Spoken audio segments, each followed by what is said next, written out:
ก็อยากกินข้าวนี่นะแต่ว่าอย่างสมัยนี้แม่ก็จะทำหมูหม้อให้กินทุกวันละแม่ตอนไม่กินโลนะอย่าล้ำทำหมูหม้อทุกวันเจ้าได้สดชื่นแล้วเนาะแม่เดี๋ยวเรียนเขามาให้กินนะเจ้าเสียงแม่ก็พาเปลี่ยนไปนอกครับใช่เนี่ยต้องทานส้มตำแล้วครับขอคุณว่าคุณเจ้าคุณพ่อแม่ตับบัวขานนะครับคือดีที่สุดบ้านหอมบ้านหายบ้านหอมบ้านหายนะเจ้าจากลูกจากหลานนะเจ้าเนาะครับจากลูกหลานเป็นเพื่อนครับดูเพื่อนเจ้าครับเจ้าได้กำลังใจเนาะได้กำลังใจได้กำลังใจสวดมนต์ภาวนาไปเนาะจัดน้ำแผ่ไปฟังสวดไปท่านนี้มาว่าได้เจ้าพี่ตองดีเจก็ดูแลตะเกาห้องเด้อวันนั้นนี่ผมมาดูเอาพอขั้นมาจัดเนอะโอ้แม่เปิ้นเป็น70,000เนาะได้ยินเสียงไป7หลายอาทิตย์เลยอ่ะนั่นล่ะเสียงเปลี่ยนไปแต่จริงๆยังพี่สมนึกว่าเป็นน้องควายล่ะตะกี้น่าจ้ะน้องก็ยังฟังเสียงว่าเป็นน้องควายเจ้าอย่างไอ้นึกว่านะนึกเนี่ยปันหอมปันหายขอคือคุณพระคุณเจ้าคุ้มครองเพิ่นน่ะขาดหายไปคนเท่าก็ห่วงเนาะแล้วแม่ธิดานี่ก็เป็นแม่ธิดาเห็นมาไอ้แม่บัวเห็นมาแม่อันจันทร์แม่บัวตาก็2 ปีนี่จะได้ส่งข่าวมาตัวนี้เจ้าเป็นเดือนขนาดเลยเป็นเดือน2 เดือนเลยโหเป็นใบพ่องเนาะแม่บัวตากองสารปีเฮาเปิ้นสบายมาเหมือนนะเจ้าเขาก็เป็นลูกเป็นหลานก็เป็นห่วงอยู่เจ้าเนาะโดยอู้กันอยู่ติดต่อมาพ่องนะเจ้าโทรมาก็ดีแล้วเนาะเจ้าจะได้ให้กำลังใจกันช่วงของเพลงก็หมดไปนะเจ้าต้องจะไปเป็นช่วงกับข้าวหรือเป็นช่วงธรรมะหรือว่าช่วงประชาสัมพันธ์ประชาสัมพันธ์ก่อนก็ได้เจ้า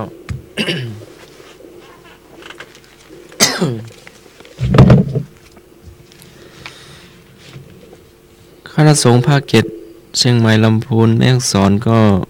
อบรมบาลีเนาะก่อนสอบที่วัดดอยสัพพัญญูเนอะไปถวายภัตตาหารได้เนาะถวายน้ำปานะก็ได้ อนุโมทนาเนาะได้เรียนบาลีเป็นภาษาพระพุทธองค์เนาะแล้วก็มหาวิทยาลัยมหาจุฬาลงกรณราชวิทยาลัยวิทยาเขตเชียงใหม่ก็รับสมัครพาณิสิตสมณเณรตลอดถึงคฤหัสถ์ตัวเนาะก็มีหลายสาขาอยู่ก็ไปติดต่อได้แต่นี่อาจารย์ท่านให้บทชัวมาเป็นบัณฑิตวิทยาลัยร่วมกับภาควิชาสังคมวิทยาและมนุษยวิทยาคณะสังคมศาสตร์พุทธศาสตร์มหาบัณฑิตสาขาวิชาการพัฒนาสังคมเจ้าคณะพุทธก็มีเนาะหลายคณะก็ไปติดต่อได้เนาะมจร.ก็ตั้งอยู่วัดสนดอกพระอารามหลวงหรือที่มมร.มหามงกุฎก็ตั้งอยู่วัดเจดีย์หลวงเนาะ2 มหาลัยสงฆ์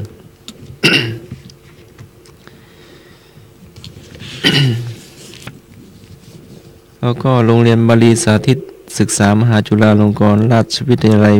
วิทยาเขตเชียงใหม่วัดสนดอกพระอารามหลวงก็ บรรพชาศึกษาต่อบาลีสาธิตมหาจุฬา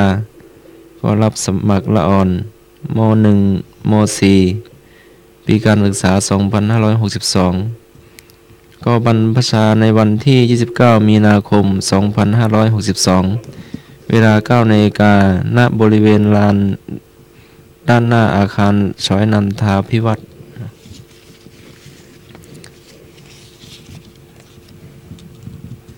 หรือโรงเรียนที่ใกล้บ้านก็ได้เนาะเจ้าก็มีโรงเรียนวัดศรีโสดาก็มีวัดพระสิงห์ก็มีเนาะโรงเรียนเชตุพนก็มีก็ไปพาลูกพาหลานไปสมัครเรียนได้เนาะ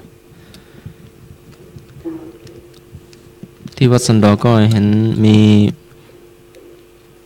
บวชสามเณรภาคฤดูร้อนเนาะก็พาลูกพาหลานไ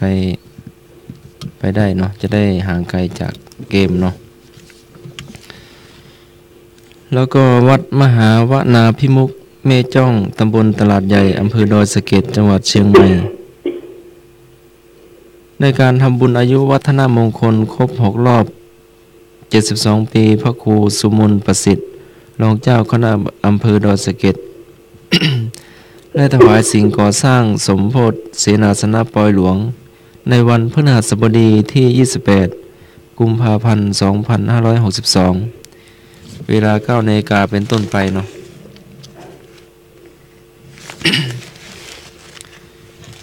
แล้วก็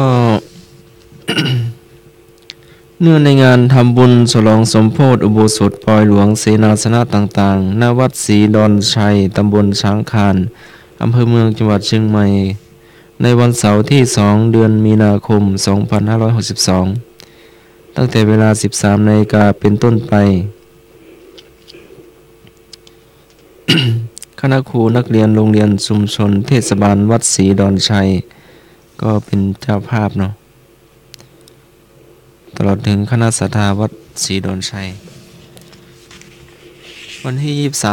23-24 ก็ ใบนิมนต์อยู่กับ ตุลุงหนุ่มจำไม่ได้เนาะที่อำเภอพร้าวตำบลน่าจะตำบลแม่ปังนี่นะต่อมาวัดแม่แวนตำบลแม่แวนอำเภอพร้าวจังหวัดเชียงใหม่เนื่องในงานฉลองพัตตศาลาซุ้มประตูและถนนคอนกรีตในวันศุกร์ที่ 8 เดือนมีนาคม 2562 ณ วัดแม่แวนตำบลแม่แวนอำเภอพร้าวเนาะนี่ก็เป็นเดือนมีนาแล้วเนาะ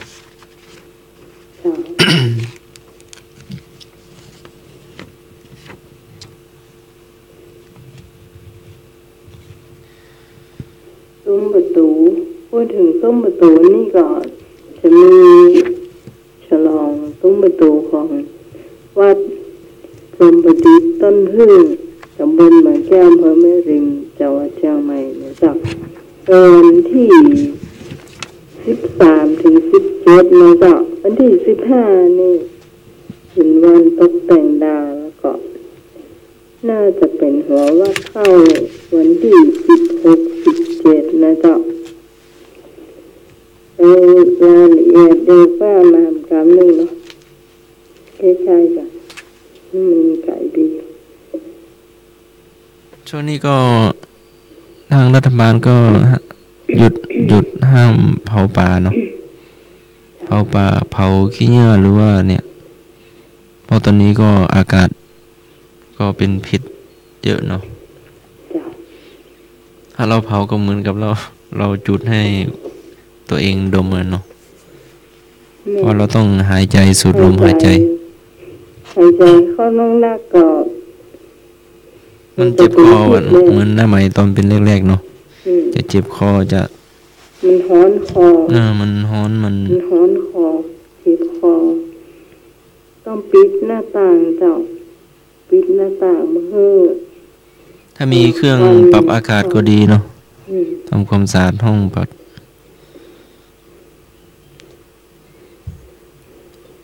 ก็ถ้ามีใบไม้ใบหญ้าก็เอาใส่ต้นไม้หรือว่าเอาดินกบก็ได้เนาะ เจ้า มันเป็นปุ๋ยได้มันใส่ต้นดอกไม้ดอกนะใส่ผักใส่ผลไม้รากไม้ต้นไม้เนาะ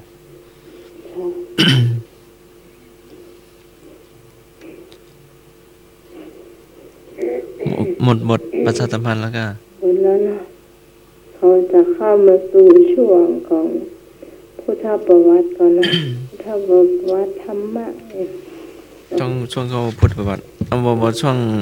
กับข้าวก่อนกะ โอ้เดียวจ้ะ ผู้ครั้ง เห็นกับข้าว เอาเงินกะคำถามธรรมศึกษาสันโธ มาจะเลือกเป็นผู้ฟังก็ครอบสุดแค่นี้นะ ธรรมศึกษาสันโธ ปัญหาและเฉลยวิชาธรรมศึกษาสันโธ ข้อหนึ่งถามว่า ปฏิบัติอย่างไร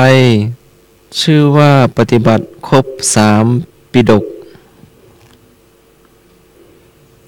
ปฏิบัติอย่างไรชื่อว่าป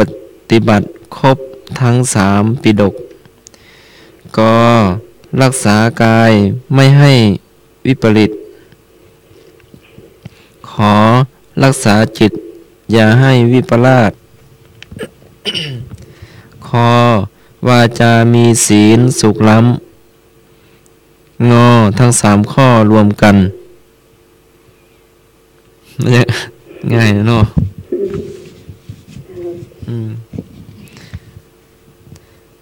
ทบทวนเนาะ จ้า วิชาธรรมศึกษาสันโธ ข้อหนึ่งถามว่าปฏิบัติอย่างไร ปฏิบัติตัวอย่างไร ชื่อว่าปฏิบัติครบทั้ง3ปิฎกก็รักษากายไม่ให้วิปริตขอรักษาจิตอย่าให้วิปลาส ขอวาจามีศีลสุขล้ำงอทั้ง3ข้อเอามารวมกัน สวัสดีเจ้า เจ้าน้องไหม เจ้า เจ้าไม่นอนเอาข้องงองูนะเจ้า ไม่นวลโอ้มันได้เยอะดีเนาะ รวมหมดเนาะ เจ้า มันได้เยอะดี ใกล้ เนาะ ว่าแก่ใจนะ ได้ได้ทำหลาย3ข้อตัว เจ้า เจ้ามินวลเจ้ามินวลนี่อยู่ แม่นวลป่าแดดเจ้า ป่าแดดตำบลป่าแดดนี่นะ เจ้าบ้านดอนชัยนะผู้คนเฮอนี่ก็มีก้อยหลวงก็ โมทนาแสดงธรรมยุทธเอาตัวมาเนาะ ตัวมาเนาะเอาสายแม่เจ้าสวัสดี เจ้า เจ้า เหมือนไม่นวลนั่นน่ะ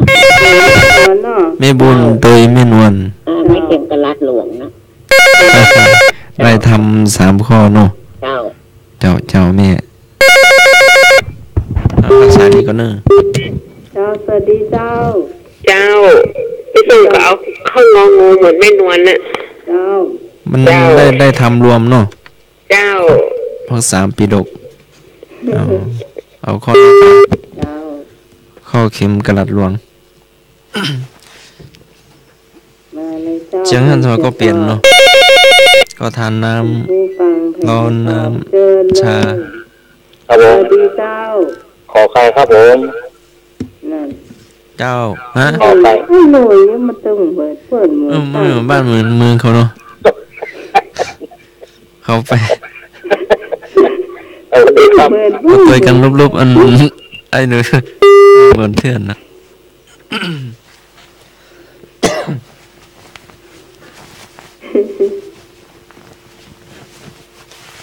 เอาหนุ่มลางลายก็โทรมาเลยเนอะเนาะ0532260058หนุ่มลมจอยก็โทรมาทางไลน์มันได้ยินน้อยเดียวมันได้ยินนิ้วเดียวเนาะ0520100462เจ้า สวัสดีเจ้า สวัสดีครับ ไอ้ นึกตัวไม่นอนนะครับตัวแม่นวลครับ โอ้ได้ทำ3 ข้อเนาะ3ปิฎกเจ้าไอ้นึกเจ้า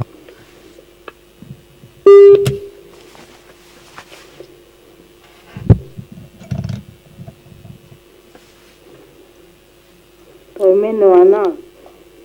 เจ้าตัวไม่นวล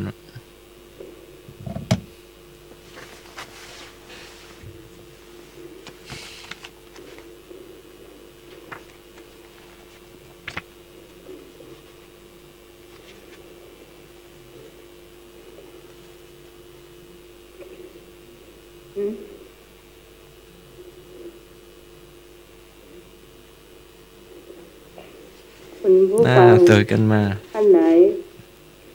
จะตอบเกิน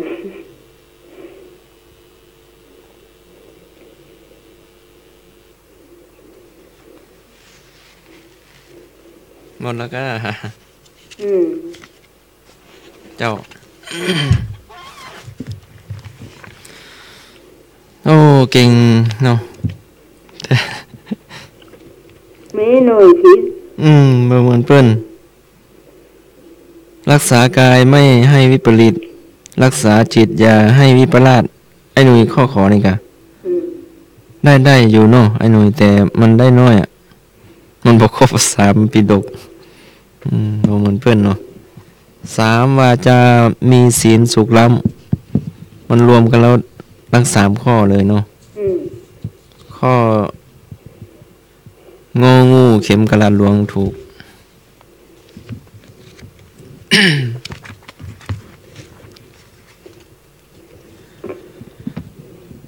เกี่ยวกับกิริยามารยาทเนาะขณะผู้ใหญ่ ขณะผู้ใหญ่ยืนขณะผู้ใหญ่นั่งเก้าอี้เราเป็นเด็กเราจะปฏิบัติตัวอย่างไรก็เดินย่อเข่าผ่านผู้ใหญ่ขอเดินคุยโทรศัพท์เดินถือไม้กวาดผ่านต่อหน้าผู้ใหญ่ก็ขอเนาะ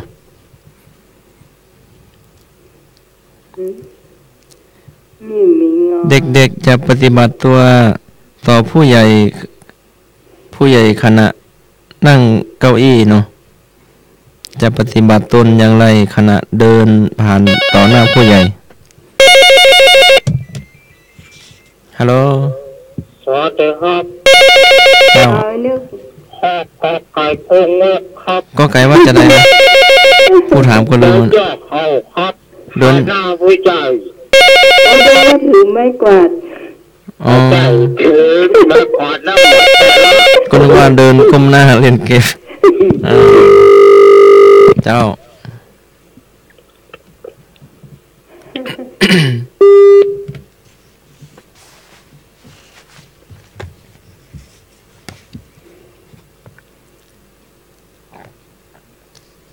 เกี่ยวกับกิริยามารยาทเนาะขณะผู้ใหญ่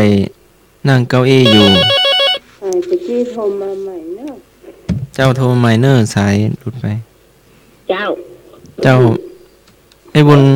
เอาข้อถือไม่กวดไปเดินผ่านผู้ใหญ่ไปเนาะใช่ก็ถูกถ้าถือถือไม่กวดก็ต้องย่อเขาเนาะเจ้ามันก็ย่อได้ถือแล้วก็ย่อได้บางทีผู้ใหญ่ต้องหลบอ่ะเนาะบางทีลูกศิษย์ตลกนะถือไม้กวาดถือไม้ถูบางคนเป็นหูแต่ละแล้วอ่อนนะเนาะเจ้า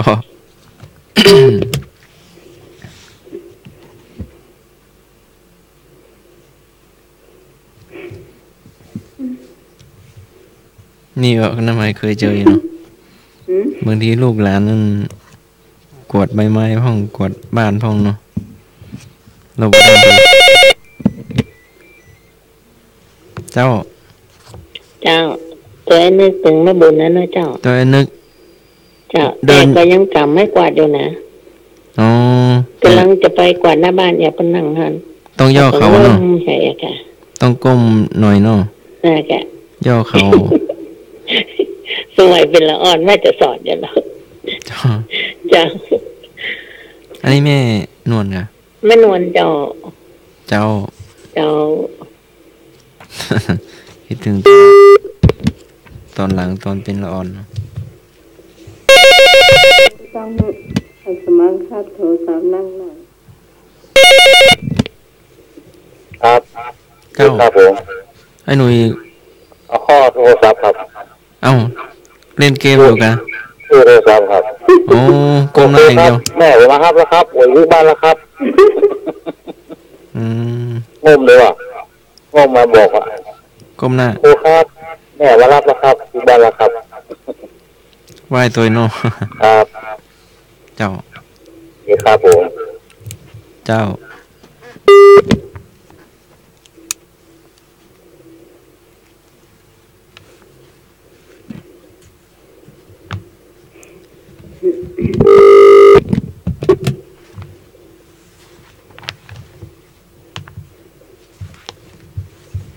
ถ้าตอบย้ายหน่อยผู้คนนี่ถ้าอย่าอึดหน่อยหนึง มาเสริม มาขออนุญาตคุณครูพ่อแม่มารับอ่ะเนาะผู้ปกครองมารับแล้ว ก็ดีกันเนาะคุณครูจะได้รู้ว่า ลูกศิษย์ท่านไหนไปแล้วเนี่ยพ่อแม่มารับปีกบ้านเราเนี่ย ข้อที่ถูกคือข้อกอไก่ เมื่อเดินผ่านผู้ใหญ่ขณะผู้ใหญ่นั่ง ต้องย่อเข่าผ่านหน้าผู้ใหญ่ไป จะเป็นคุณครูกาหรือว่าพ่อแม่กาหรือว่าผู้หลักผู้ใหญ่เนาะแต่วันนี้ก็เกี่ยวกับกิริยามารยาท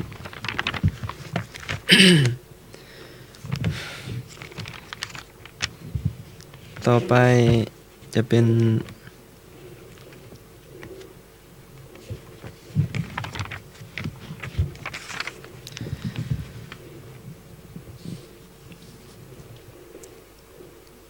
หญิง20จำพวกเนาะ 20จำพวก ถามว่าธรรมลักขิตา เป็นหญิงแบบไหน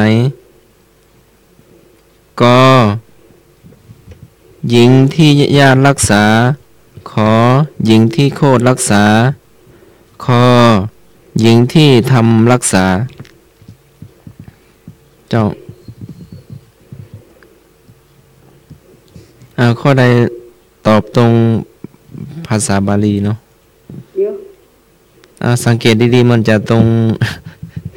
สังเกตดีๆมันจะตรงกับคำบาลีเลยเนาะ เดี๋ยวถามว่าอะไรอ่ะ ธรรมลักขิตา หมายถึงหญิง ข้อใดตอบถูกตรงภาษาบาลีก็หญิงที่ญาติรักษา ขอหญิงที่โคตรรักษา คอหญิงที่ธรรมรักษา เจ้าหญิงธรรมรักษาเนี่ย เจ้าบาลีมันจะตรงบาลีเนอะแต่สังเกตเนอะ เจ้า ธรรมลักขิตา ตายเนอะไอ้ตัวจะเดินเจ้า เจ้า ออกธรรมะรักษานะครับ มันจำบาลีได้เนอะหรือว่า ได้ครับ หรือว่าไอ้เราเอาหรือว่ามันคุ้นหู มันคุ้นหูครับ เนาะมันคงจองกันเนาะ ครับ เจ้า ธรรมะรักษาธรรมะรักษา เจ้าไอ้ มีสายมาเนอะเดี๋ยวเปลี่ยนกันเนาะ สวัสดีเจ้า จ้าน้องไหม เจ้า เจ้าเป็นน้องไหมนะเจ้า เจ้า ธรรมะรักษาเนาะ ธรรมรักษาเนาะมัน เจ้า แม่นวลนะเจ้า เจ้าแม่นวลทำมารักษา เจ้า ต่อไปเนาะ เอาตัวน้องหมา เจ้าธรรมะเจ้า เอามัน เจ้า ของจองกันเลยเนาะ เจ้า เอาเลือกเอา3 ข้อเนาะ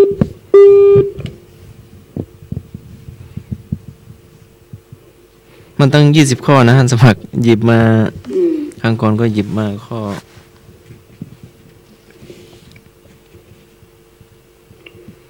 ก็ต้องมีผู้ดูแลเนาะแต่อันหญิงท่านนี้ตามธรรมนี่ว่าเนี่ย เจ้า เจ้าแม่พี่พระประบง เอาข้อความมันสมัยนั่นเด้อ พี่สาวประบงเกี่ยว เจ้า ตัวหน้าไหมเนาะธรรมะหาโมรักษา ถ้ามีทำรักษาตัวอยู่หรอบางคนก็ว่าเทวดาประจำตัวก็มีว่างั้นนะเนาะ มี ถ้าอยู่ในศีลในธรรมในของธรรม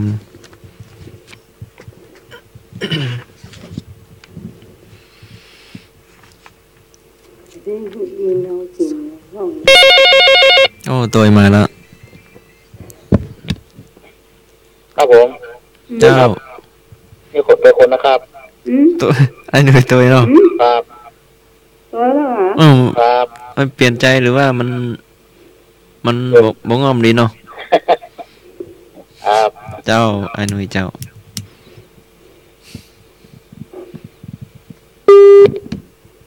โอ้ไอ้หนุ่ยเนาะผู้กล้าตัวเนาะผู้ขัง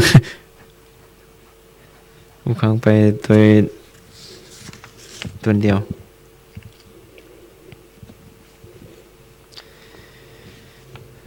มีอีกก็โทรมาเลย เขาไปหน่วยกล้าตายเขาก็ไปหน่วยกล้าตัว ไอ้หนุ่ยโอ้คำถามนี้กล้าตัวเนาะโอ้ใจกล้า เจ้า เจ้าน้องไม้ อืม ข้าไว้ก่อน เอาอุ้ยก่อน เจ้า ธรรมลักขีตานะแม่ เอา อันไหนดี นมัสการพระอาจารย์ท่านสมัครเนาะ เจริญพร น้องไม้เด้อ เจ้า ธรรมะใครเครียดทุกคนเด้อ เจ้า แม่ยังก็บ่สบายอ่ะ แม่บัว แม่บัวหากะ โอ้ปยังมาหายเด้อเนาะ ให้กำลังใจแม่เนาะ แล้วก็แม่ยำคนนะแม่ธิดาเนาะ แม่ธิดาบ้านหม้อเจ้า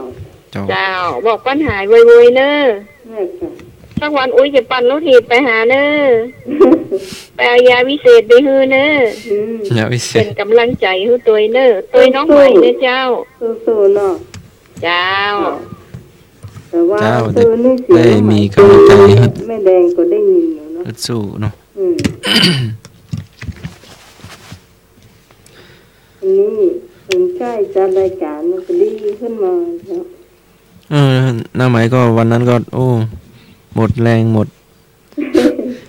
โฟมา ก็ได้ยินอยู่ พอได้กำลังใจไอ้หนุ่มพ่องได้กำลังใจแม่พ่อง โอ้ได้หลายทางเนาะ เจ้า โอ้ได้กลับมาสู้ จนตอนนี้เมื่อยเหลือนิดเดียว ไอก็มีน้อยเดียวแล้วก็ วันนั้นว่าโอ้เจ็บคอ ซื้อยาแก้ไอไม่ให้โอ้หลานอันตอนเท่าไอเนี่ยตอนเท่าไม้นะยาแก้ไอมีตอนเท่าไออันต้องตะดอกทุริซื้อทำไมเนาะ แล้วมันได้ฟัง ได้กำลังใจแล้วมันชื่นใจขึ้นมาหรือว่ามันกำลังขึ้นมา มีพลังขึ้นเนาะแล้วก็ มันเติมพลังกะ มันเหมือนมีพลังใจขึ้นมาเนาะว่า มันจะต้องหายไวๆเนอะเนี่ยคนรอฟัง มันสดชื่นขึ้นมาหรือว่าไปอาบน้ำหรือว่าไปแม่ตำส้มให้กิน แม่ ให้ทาน เขามากินตรงวันนะเขาต้องมากินอย่างอื่นคือตำมะม่วงทุกวัน ตอนกินข้าวตำมะม่วงทุกวันคุณผู้ฟังจะบอกข้างหูเนี่ยต้องกินมันลำเจ้า ยาพาสังคอเนาะวิดีโอนี้ถ้าไผ่หานเนี่ยนะจะไข้หัวเจ้าเขานั่งแกะมะขาม บอกแต่เจ้าเนาะจะมาคำเปรี้ยวก็หรือว่าคำหวาน มะขามกำพ่อน้องกวางเด็กกี้ก็ต้องมาท่านสมัครลูกว่าวันนี้มากินกาแฟยิมมะขามเนี่ย พวกมะขามมาแก้ หลับ แก้ไข้หลับ เจ้า ก็เอาไว้ใกล้ตัวเนาะเอาไว้ไกลแต่มันห่างไม่ ท่านส ห่าง มัครว่าใดก็เอาไว้ข้างๆยิงแก้ไข้หลับเนี่ยยังกำลังนั้น เนาะก็เป็นคู่เป็นคิมกันมาเนาะ เอาตัวนี้ก็ได้เวลาพอสมควรแล้วก็ได้เสลยเนาะ อ๋อ ธรรมลักขิตาคำตอบที่ถูกหมายถึง หญิงที่ธรรมรักษา หรือหญิงที่ถือบวช เจ้า วงเล็บเนาะ มันก็เป็นยากเนาะถ้าฟัง เจ้า ธรรมะลักขิตาธรรมะก็มันก็แปลออกมาแล้วนะ เอาเป็นพุทธประวัติพ่องเนาะ เจ้า พระพาหิยะ พระพาหิยะ ได้รับเอตาทคะด้านใด กอไก่มีบริวารมาก ขอไข่ตรัสรู้เร็ว คอชำนาญในมโนมยิทธิ งอเป็นที่รักใคร่ของเทวดา พระพาหิยะท่านได้รับเอตทัคคะด้านใด ก็มีบริวารมาก ขอตรัสรู้เร็ว คอชำนาญในมโนมยิทธิ คอชำนาญในมโนมยิทธิ งอเป็นที่รักใคร่ของเทวดา นี่เขาซ้ำมาหูเลยซ้ำมาหู ต้องไอ้ใช้ประการเนาะ อืม ท่านรู้แต่อาสมาก็เราซุ่มๆไป อันใช้ประการจะมาวันไหนอีกเมื่อนี้เนาะหรือว่าฟังอยู่ก็โทรมาได้เนอะแล้วใช้ประการเนาะ ดีครับ เจ้า เอา เรานะครับผม อืม กอไก่ขโมยครับ ก็ไกล เอาไปเลยเนาะ ครับ ก็ไกลเนาะอ้าย ครับ หนุ่ยเจ้า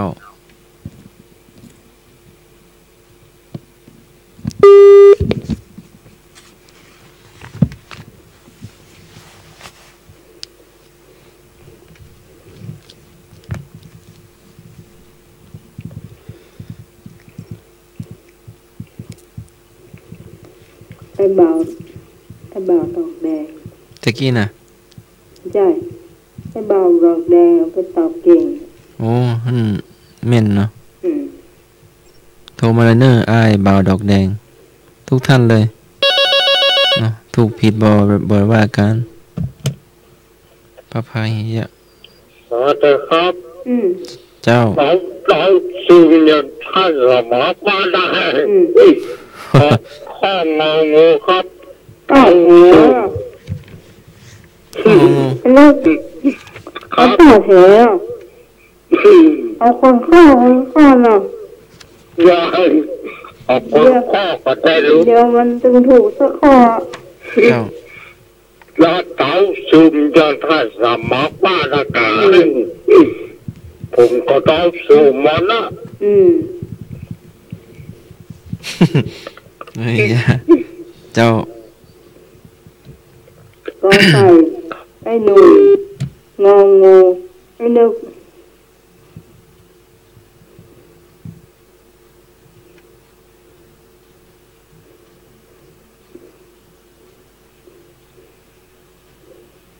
คุณผู้ฟัง ท่านไหนยาวเชิญเจ้า พระพาหิยะ รู้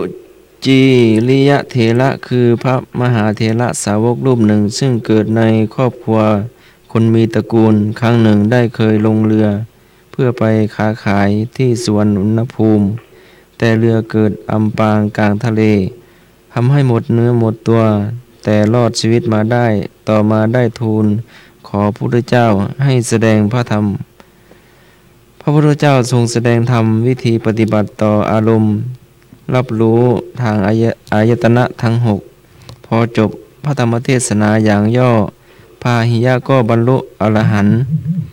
แต่ไม่ทันได้อุปสมบทในขณะที่เที่ยวหาบาทจีวรถูกโคแม่ลูกอ่อนขิดเสียชีวิตพาหิยะรุจีริยะเถระได้รับยกย่องเอตทัคคะในทางจุดๆเนาะก็บรรลุแล้วนั่นจะตัวหน้าไหมก็บรรลุแล้วมันจะมีอยู่ข้อหนึ่งเจ้าบรรลุแล้วอันนี้น้องไหมฟังท่านสมัครอ่านเนอะตะกี้เนาะผ่านไปตะกี้จับใส่ความเมาเจ้าจับใส่ความเมาว่ามันจะมีอยู่ข้อหนึ่งที่ถูก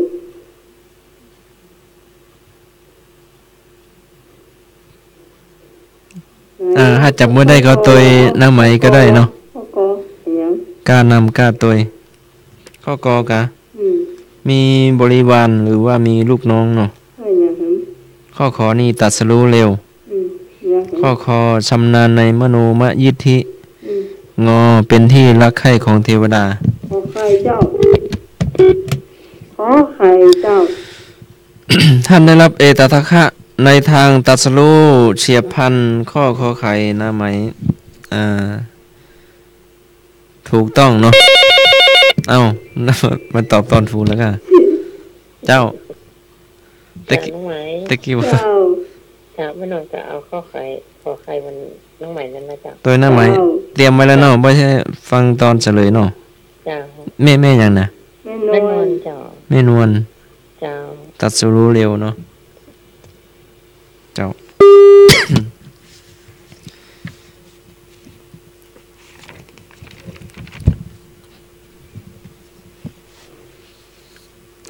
คงพอสมควรแล้วกันต่อไปเป็นช่วงอย่างกับข้าวหรือว่าช่วงอย่างสักข้อก่อนฮะสักข้ออยู่ อีกสักข้อกันโอนตัวจริงก็ได้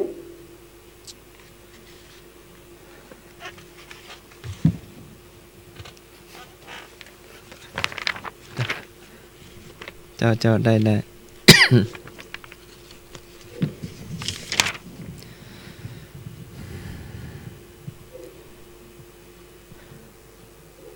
คำถวายสังฆทานสังคัสสะนิยาเทมะใช้ถวายของเส้นไหลเนาะเป็นอันนี้เป็นถามว่าคำถวายสังฆทานว่าสังคัสสะนิยาเทมะใช้ถวายของเส้นไหลก็ของเล็กๆน้อยๆของที่มีชีวิตของที่ยกถวายได้งอของที่ยกถวายไม่ได้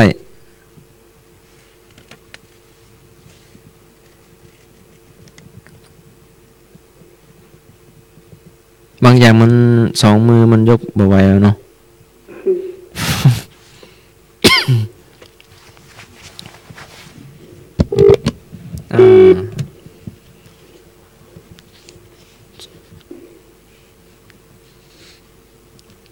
แต่คำนี้บ่เคยได้ยินเนาะบ่เคยได้ยินเนาะลองช่วยกันคนนิดกันหน่อยมันก็ได้เจ้าขอต่อนะครับเจ้าข้อควายครับ ของที่ยกถวายได้ ครับ เจ้าอ้ายนึก ครับ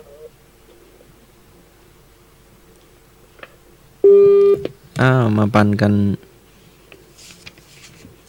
คนละข้อ2 ข้อ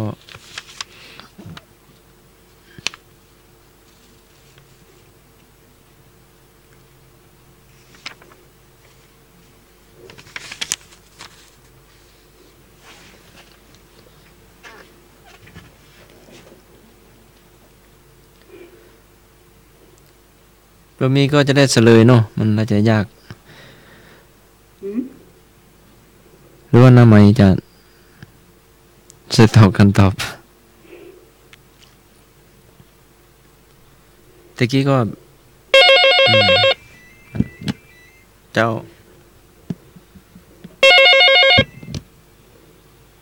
ครับผม เจ้า ขอไก่โค้งครับผม ข้อกอไก่ ครับ ของเล็กๆน้อย ครับ ๆไอ้หนุ่ยเนาะ อีกครับ เจ้าเหลือ2 ข้อเนาะ เดียว เหลือ2 ข้ององู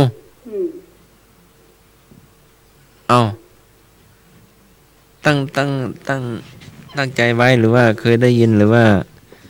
มันเคยผ่านหูผ่านตา มันยกบ่ได้มันยกบ่ได้มา เจ้ามันยกบ่ได้ มันยกบ่ได้มันเนาะ ถูกต้องหน้าใหม่ถูกของที่ยกถวายไม่ได้เนาะคำถวายสังฆทานว่าสังคัสสะนิยาเทมะใช้ถวายของเช่นไรเนาะของที่ยกถวายไม่ได้งองูถูก บางอย่างมันไม่ไหวเนาะ2 มือพอสมควรแล้วก็ต่อไปเขาจะไปจุดเอาช่วงกับข้าวเนาะ โยกอ่ะ เอาไว้ก่อนกัน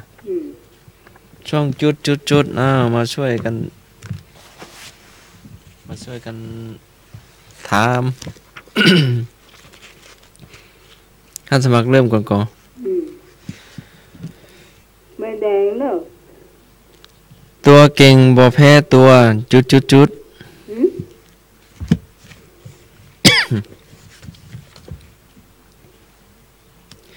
ตัวเก่งบ่แพ้ตัวจุด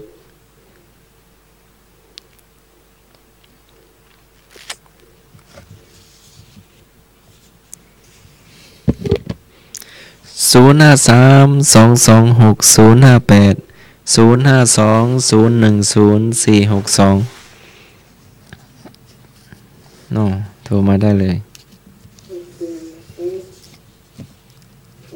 เติมแค่คำเดียวเนาะมี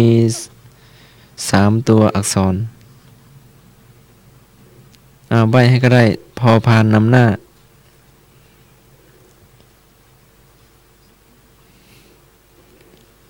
พอพานนำหน้าเติมให้อีกตัวหนึ่งก็ได้อ่างพองอ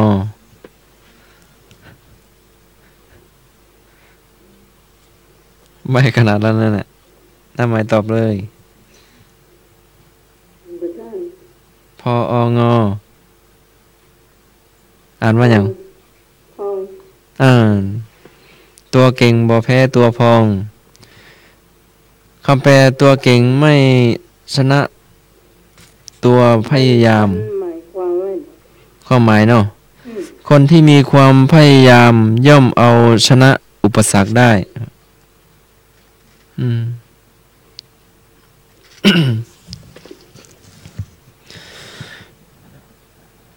ตามใจอยากลำบากจุดลำบากท้องเอามาแม่แดงแม่ทั้งหลายนึกบ้านที่หนุ่ย แม่บุญอายนึกนะไหมเนาะพี่สาวตองทุกท่านเลย เจ้า เจ้า ถามได้นอ เจ้าแม่ เขียนเสือให้ ให้อย่ากลัว เขียนเสือ เจ้า เอาปากกาไปเขียนหลังเสือกะ มันอันตรายกะ ว่าถูกเสืออย่างเพื่ออย่างกลัวเอา แมวหัว ฮะ กวาง อย่างก็น้องไหม เพื่อให้กวางกลัว แมว ให้แมวกลัวกวางกลัว ใช่ จระเข้ ตัวใหญ่กว่าแมวหน่อยหนึ่งอ่ะ พังพร เจ้า หมา เอาแม่ตอบแม่บุญตอบ ให้บัวกลัวโอ้แต่เนาะ ฮะ หมายถึงยังไม่บุญ มันหมายว่าจะได้หมายความหมายมัน ถึง ฮะ ยัง หมายถึงอย่างหัวนึกออก อ๋อตอบได้ ตอบมาได้ ตอบอันนี้ได้ ตอบถูกแต่ความหมายว่าได้ เจ้า ความหมายเป็นว่าครูและหลอกให้ใครๆกลัวทั้งนั้นน่ะ ความจริงมันมีน่ากลัวเลยมันเขียนหลอกบดายแล้ว ให้กลัวให้เกรงกลัวเนาะ ดาว เกรงขามเกรงกลัว ให้กระทบหยัง โคตรหิน กระทบหินความหมายมันล้อ ไม่ใช่ใครในหิน โคตรหิน ดาว ใครก็หอบหิน กระทบได้แต่กระทบมันก็แตกอะค่ะ ใครปลาหรือว่าใครปูหรือว่าใคร ใส่ไง ใครหยังก็ได้อะที่มันกระทบหินน่ะ นี่มันก็แตกอะค่ะ โอ้มันก็ ไปถึงเนาะ เจ้า คนที่อ่อนแอโดนอะไรนิดหน่อยก็บ่ได้ อืมทำความหมายเนาะ ดาว ก็ต้องเป็นเหมือนหิน เอา นะ คือ เนาะ คนอื่นถามพ้องเนออุ้ยจะได้ตอบพ้องนอก เจ้า เจ้า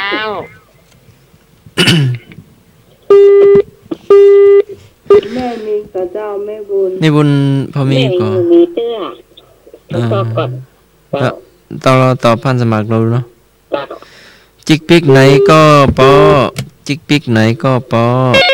จอปอไหนก็จุดเจ้า เจ้าน้องไม้ เจ้า ธรรมะบอกมาโลกาจุด ธรรมะไม่กลับมาโลกาจะ ที่น่ะ จุด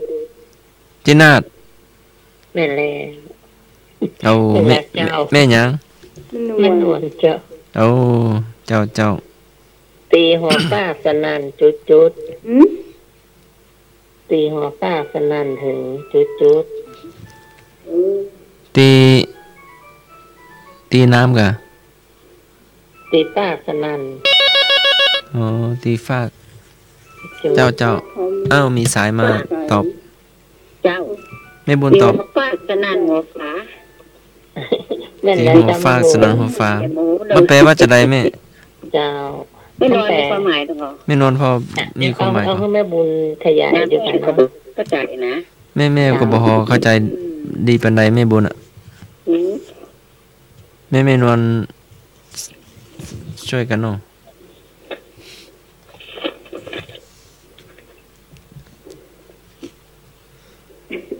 แดงเนาะไม่แดงเหรอ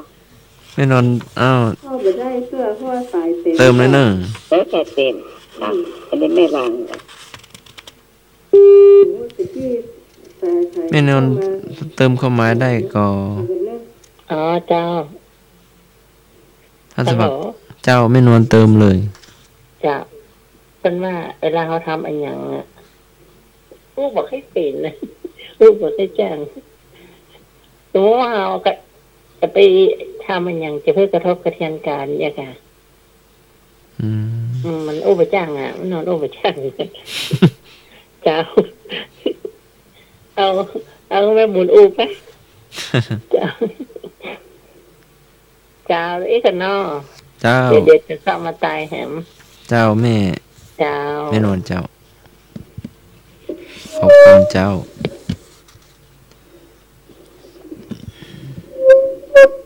ฮะ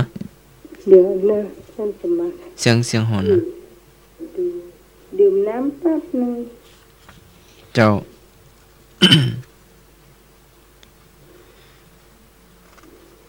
ตารับบ่แพ้ตา ตามึน เอาอย่างเสียง แป๊บตามึน เจ้าแม่นแล้ว ตาหลับไม่สู้ลืมตา หมายถึงเขาอยู่ในที่มืดเราอยู่ในที่แจ้งไม่ควรประมาท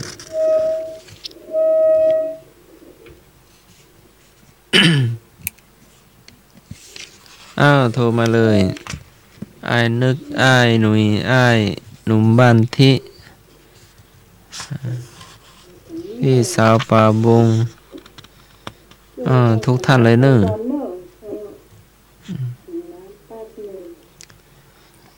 ช่วงจุดๆเนาะ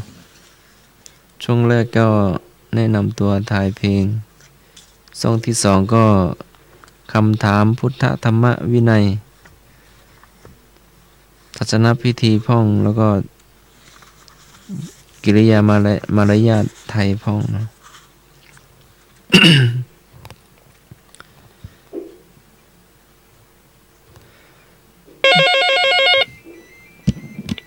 โอ้มาแล้ว ครับผม เจ้า ครับแมวไม่อยู่หนูจุด แมวมาอยู่หนู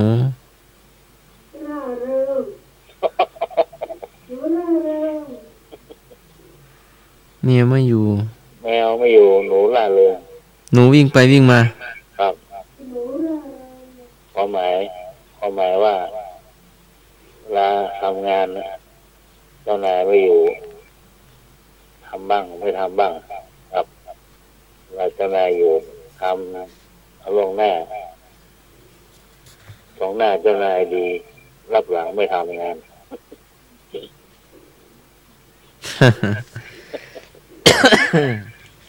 เจ้า แล้วก็ครับ เจ้า เวลาครูนั่งบนเก้าอี้นักเรียนจะทำยังไงจุด ครูนั่งเก้าอี้นักเรียนจะนั่งยังไงหรือว่าทำยังไง ครับเวลาเดินผ่านหน้าอาจารย์นักเรียนจะทำยังไงครับจุด ก้มหน้านิดหนึ่งแล้วก็ค่อยๆเดิน คงหน้าสูงไปครับ ฮะ ต้องงมครับ ทำความเคารพปะเนาะ ครับ ต้องก้มแล้วก็ค่อยๆเดินต่อหน้าคุณครู ครับเรียนผู้ใหญ่นั่งเราจะเดินข้ามไว้เราทำยังไงครับจุด ต้องย่อเข่า ครับ แล้วก็ก้มนิดนึง ก้มครับเดิน มันดูดีเนาะมันดู ครับ โอ้ดูสุภาพ ครับ กิริยามารยาท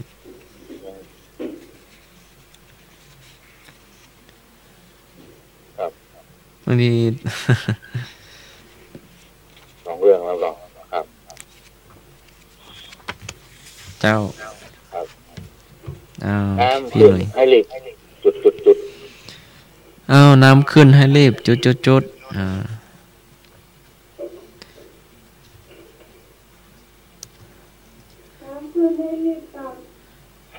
ท่านสมัครจะรีบเอาองค์กาอย่างกามังกรมาใส่น้ำเอาเดี๋ยวจะหน้าแรงแล้ว ก่อน รีบตักเอาขันตักกันเนาะหรือว่าเอาหม้อเอาคู่ตักกันเนาะ ครับน้ำขึ้นให้รีบกลับความหมายว่าทำอะไรก็ทำตอนมันกำลังมาครับกำลังมือขึ้นกำลังขายของดีครับอีก ครับผมถามเรื่องครับสวัสดีครับผม เจ้าครับใจไอ้หนุ่ยเจ้า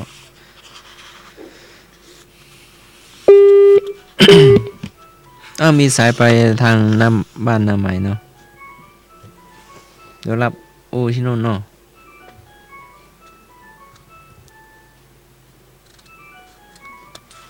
จะถามว่านี่รอโอ้สายมานี่เจ้า เจ้า ดีไม่ฮะจำบ่ได้ ดีได้ไม่จุดดีได้ไม่จุดไม่จุดจุดเดียวก็ได้จ้ะดีได้ได้ดิบได้ดีไม่ได้จ้ะดีได้ไม่จุดได้ของใหม่ไม่ลืมของเก่าไม่ใช่จะเลยบอเจ้าได้น้องใหม่แล้วเจ้าน้าใหม่กำลังหาโทรศัพท์อยู่ก็ดัง2 รอบอ่ะดีได้ไม่เสียดีได้โอ้จะเลยเดี๋ยวอาจจะไม่ได้ยินแต่ว่าจะได้อ้ายดีได้ไม่เสียครับดีได้ไม่เสียครับมันหมายถึงอย่างอ้ายว่าไม่เลยจะเลยเนอะว่ามันอู้บผิดนะเจ้าไม่ร้อนอธิบายครับอู้บผิดไปจ้างอ่ะไม่ร้อนบอกค่อยจ้างแต่ว่าดีได้ไม่เสียดีได้ไม่เสียเพราะว่าแต่เย็นๆนะครับนะแต่ห้ามเอาแบบว่าเอาเรือขวางทางน้ำกำลังเชี่ยวผูกนะครับเอาเรือไปขวางทางน้ำครับเย็นๆนะครับแล้วน้ำพัดเรือไปก่อนน้ำเรือคว่ำกำลังมิ่งอ่ะกำลังโมโห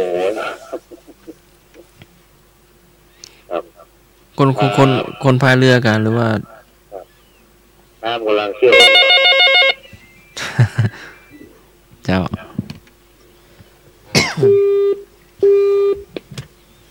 เจ้าสานีจากไหนเจ้าแม่แดงถามปะคอเนอเจ้า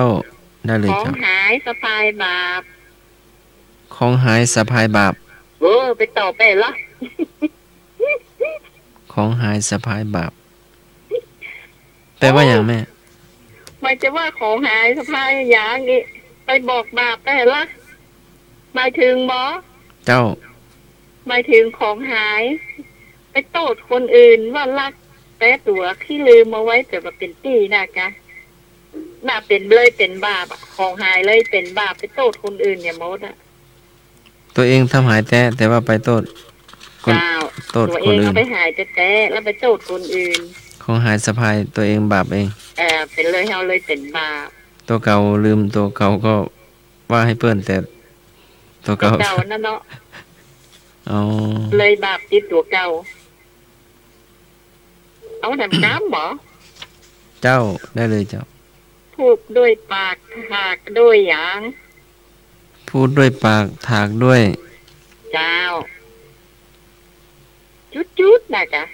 ถากด้วยคำคมใช่ได้วางก่อนเด้อพูดด้วยปากถากด้วยอย่างถากไม้แปลกใช่นะปากมันก็ใกล้อย่างของว่านี่แม่บุญมาช่วยตอบแล้วเจ้าถากด้วยปากถากด้วยตาหมายถึงนะแม่บุญหมายถึงปากโยนไม่หมายย้อนกลับมาเดี๋ยวนี้นะเดี๋ยวนะอย่างก็แม่บุญอย่างก็ถากด้วยปากพูดด้วยปากเจ้าพูดด้วยปากถากด้วยตา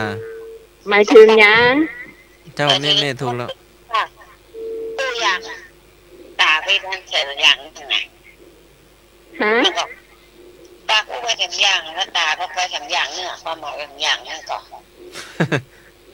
แต่ปากไปอีกเรื่องแต่ว่าตาไปพออีกเรื่องหมายถึงบอกแม่บุญเจ้า เจ้าแม่ ว่าด่าเขาแล้วมองเขาอย่างเหยียบหยามด้วยสายตา อืม แม่นละเนาะ เจ้า เจ้าพ่อแม่บุญถามพ่อเน้อเจ้า อ้าวช่วยๆกันเซาะเนาะ เนาะมาละต้นน้ำปลายจุด ต้นน้ำปลาย ต้นร้ายปลายจุด ต้นลายปลายสบาย ฮะ ต้นร้ายปลายจุด ต้นร้ายปลาย จ้าใจ ปลายตรง จ้า ปลายดี เจ้า หัวปลาย ปลายดี ปลายดี เมืองปลาย ปลายดี ขึ้นต้นอุปสรรคมาย อ๋อน้องปลายดีเนาะแต่ต้นนี้หายเนาะ ไปสุขหรือไปให้เงินสดมากมายต้นร้ายปลายดี ต้นตอนแรกๆนี่หายเนาะพอช่วงปลายก็คิดได้เนาะคิดได้เริ่มชีวิตใหม่เนาะเจ้า น่าจะมากกว่าที่จงที่ต้น เจ้า เจ้า เจ้า โอ้มีเสียงไปทางบ้านนั่นเล อื ย ม ใส่เกลือกินยัง ใส่เกลือกินด่าง หมายถึงยัง หมายถึงบ่ฮู้จักคุณค่าของสิ่งนั้น หรือเปล่า หมายถึงมีของดีอยู่ในมือเนาะ เจ้า แต่ไปคว้าของที่มันดีมาแทนน่ะ จ้า เจ้าต้องหมาย เจ้าอ๋อเจ้าเมื่อกี้โอ้โหแม่แดงโทรเข้ามือถือน้องก่อนเพราะว่าไปมัวไปล้างมือมัวไปกินน้ เจ้าต้องหมายมีก็ ำฮะเดี๋ยวก่อนเดี๋ยวนี้มัน5 ทุ่มแล้วเนอะ อีกเจ้าเขาจะบอกต่อค เจ้าเอาอาหารแอม อา ก็ หาร ได้ ต่อเลย เนาะ ค่ะ แล้วก็ ำ ถ้ามันยังมีแหมอยู่เดี๋ยวก็เอามาต่อแหมได้อยู่ เจ้า อืม วันนี้ก็เป็นป้นไข่ไอ้หยังไข่แมงมันอันนี้แมงมันอ๋อ เจ้า คณะโมส้มวันนี้เอาแมงมันเนาะ เจ้า มันไข่เหมือนกันแต่รูปร่างต่างกันนะเนาะ อืม รูปร่างคนละอย่างเจ้าเอาอะไรอีก เจ้า มันไม่ขอ อัน ดอ จิ๋ ง ว เอามาดอง เอามาดองเนาะ แม่มันจอม ครับจะเรียน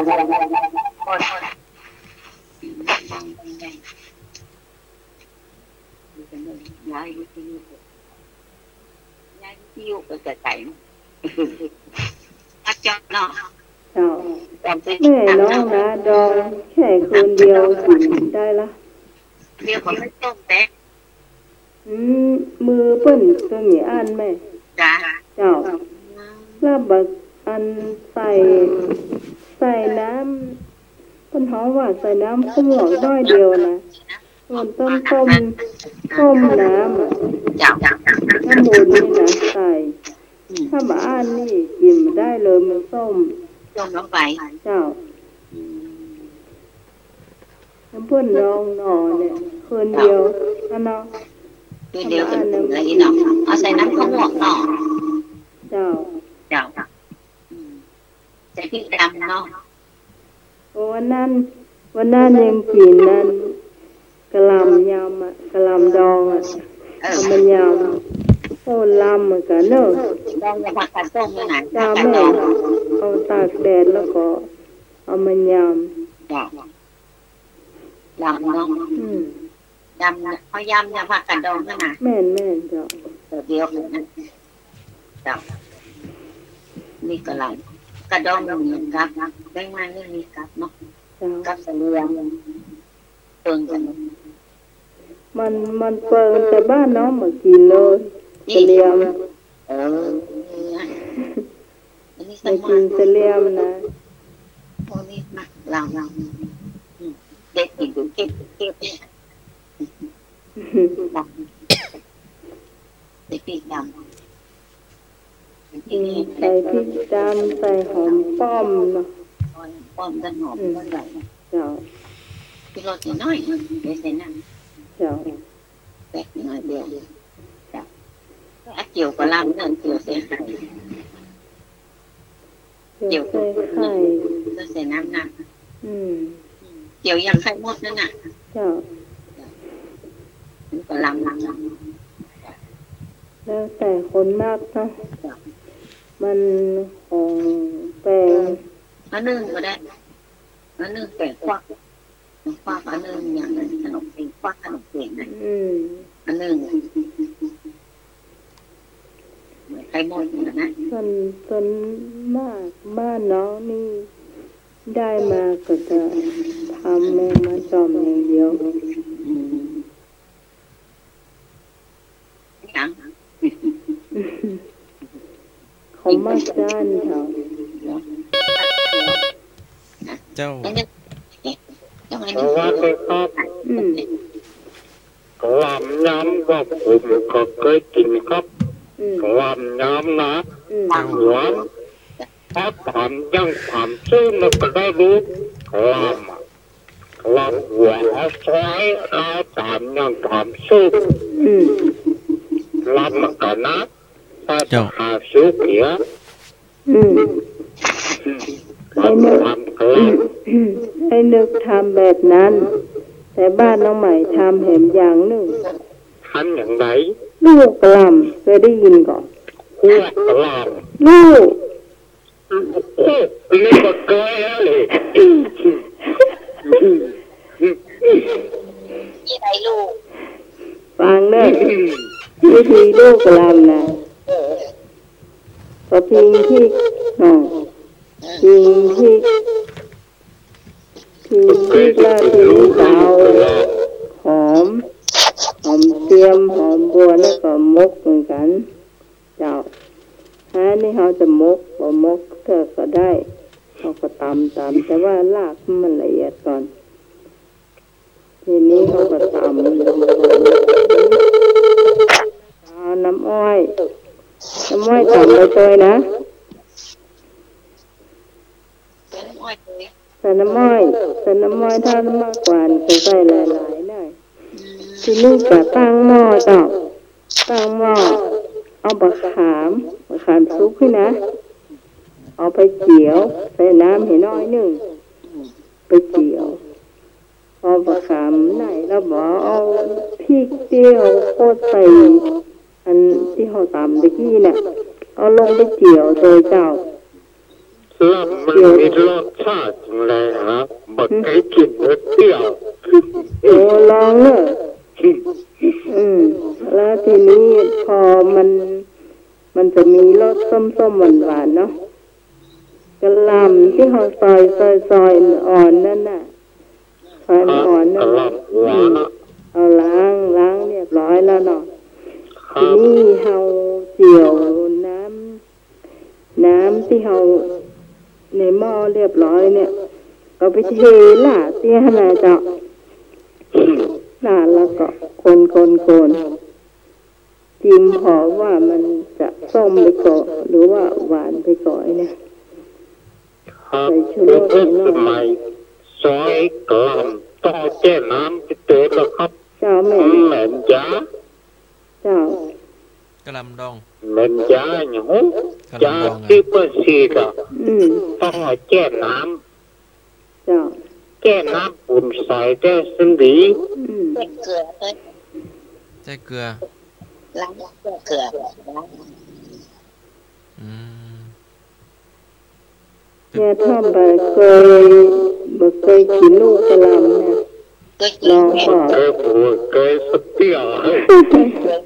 มันลำเหรอนี่ก่อนลำแล้วตำก่อน นี่ก็ป่วยอย่างเดียวไอ้หนึ่ง พอเมื่อตอนเนี่ยกินลูกกะหล่ำปวดท้องว่าลูกกะหล่ำอยู่แต่เพราะว่าเขาเอา ก็เหมือนยังจัก จังหวะยำกับบะเชิงเนาะ ลูกมันก็แบบไม่ใส่เลือด มันไม่ใช่แม่เขาฟ้องว่าสารน้ำอ้อยมันแดงไง แดง สีแดงเลยมันส้มๆหวานๆ ส้มๆหวานๆความ หวานมากเลย น้องนี่ชอบกินเพื่อเมื่อตอนมานี่กินแต่เขาลำ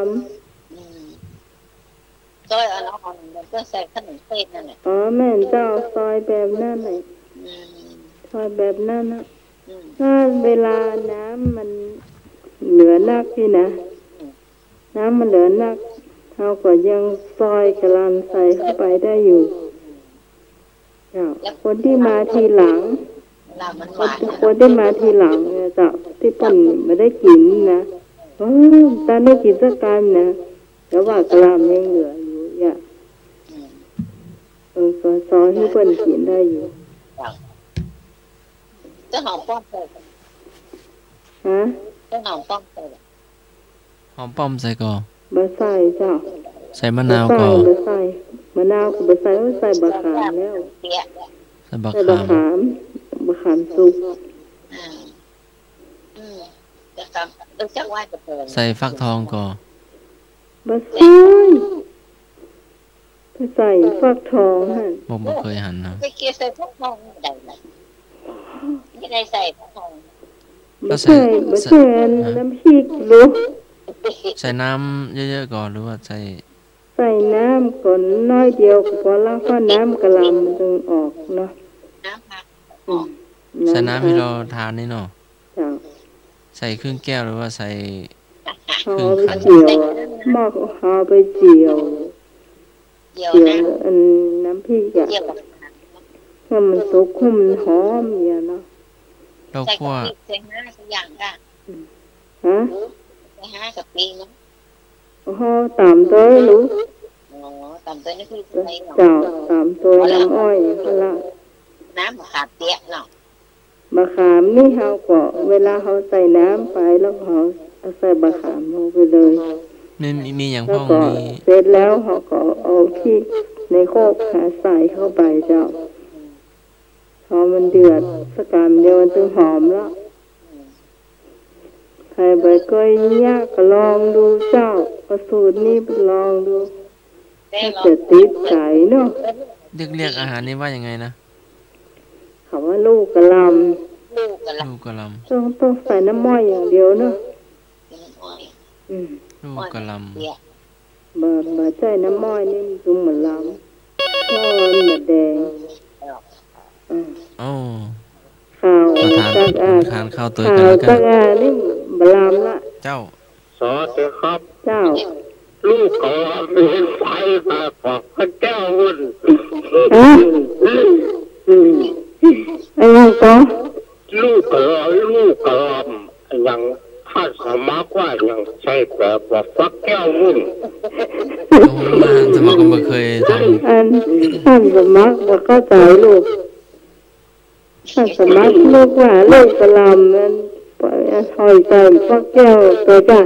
เล่นแบบว่าฟักทองว่าฟักแก้วว่า ดีหมายหอดมาใส่ตัวน่ะ ำยอดฟักทอง มันไป เอาหอดฟักทองมาใส่ตัวยิ่งเลย มันใช่สูตรมันกะ ไปใต้ โอ้มันต้องมาทำตัวกันนะเนาะต้องได้ทำเป็น คนที่ท่าทางก็ช่วยกันกำเดียวเนาะคนหนึ่งตำน้ำพริกคนหนึ่งซอยกะหล่ำเนี่ย คนหนึ่งไปหาฟืน คนหนึ่งไปซื้อกับไฟ เตาแก๊ส เตาแก๊สบ่ต้องฟืนนะ เตาเก่าแก๊สกลัวแก๊ส กำเดียวนะเดียวได้กินนะคุณน้องตำน้ำพริกเขีย อาจจะมาเป็นคนเป่าไฟเอา ก็อยู่ แม่สีไปหาซื้อเกี๊ยะมา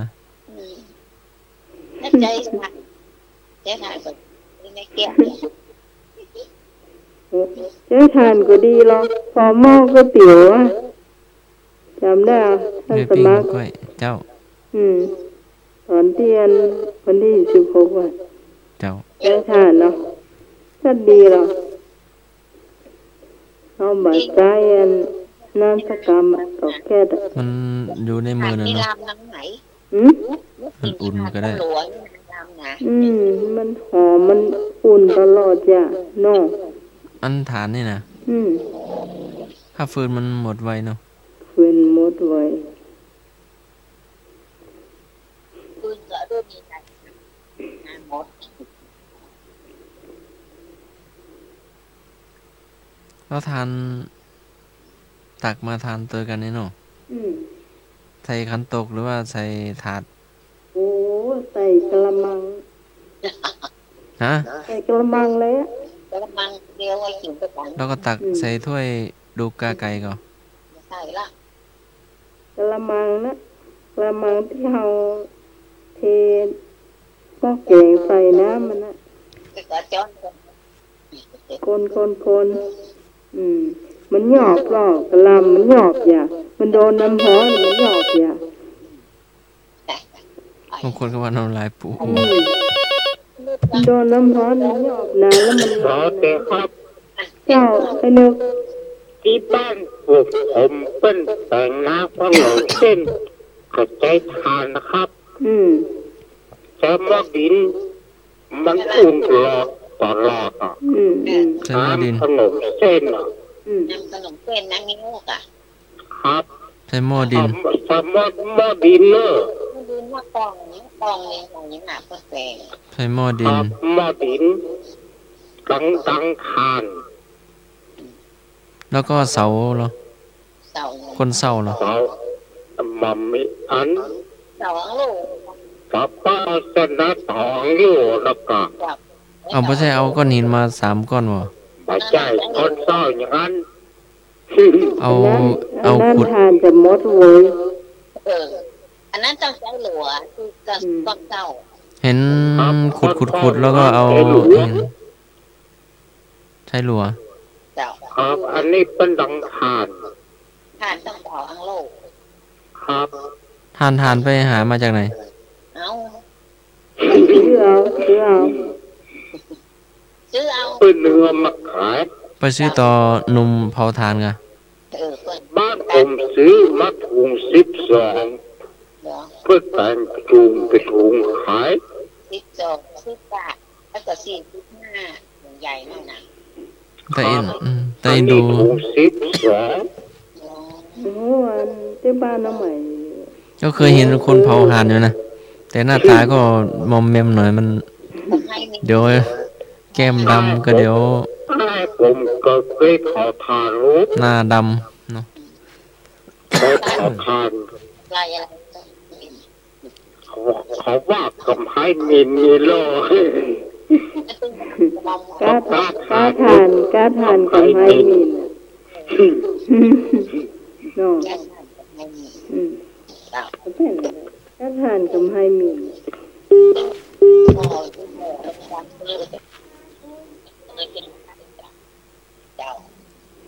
เจ้า กินจบละได้หลายอย่าง แล้วก็นั่งพระเพียบทานหรือว่านั่ง โอ้ ขัดตมาด มันหางข้าวเปียกกินนี่นะบัตามได้กินเนาะ เอ้า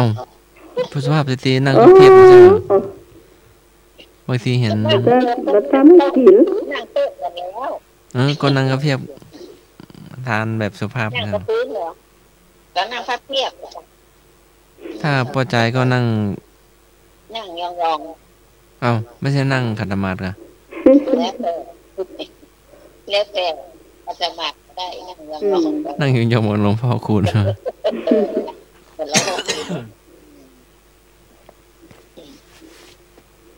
แล้วก็ล้างแล้วล้างช่วยกันหรือว่าคนหนึ่งล้างคนหนึ่งเก็บ บัวเขาคือว่าตัวไทยน่าเก็บ แต่ว่าถ้าน้ำมันหมดนี่นะเก็บน้ำมันไว้อยู่นะ เอาไว้คนต่อไปนี่ คนต่อไปยังจะกินได้อยู่ ต้องบอกใครบอก เจ้าหวานเนี่ย คนหนึ่งกวาดคนหนึ่ง2 คนล้างถ้วยส่งอีกคน ช่วย เอา กัน เข้าไปแบ่งให้แมวพ่องสุนัขพ่องให้ไก่พ่องเนาะ โอ้กะหล่ำให้ไก่นี่ไม่ได้กินแล้วคน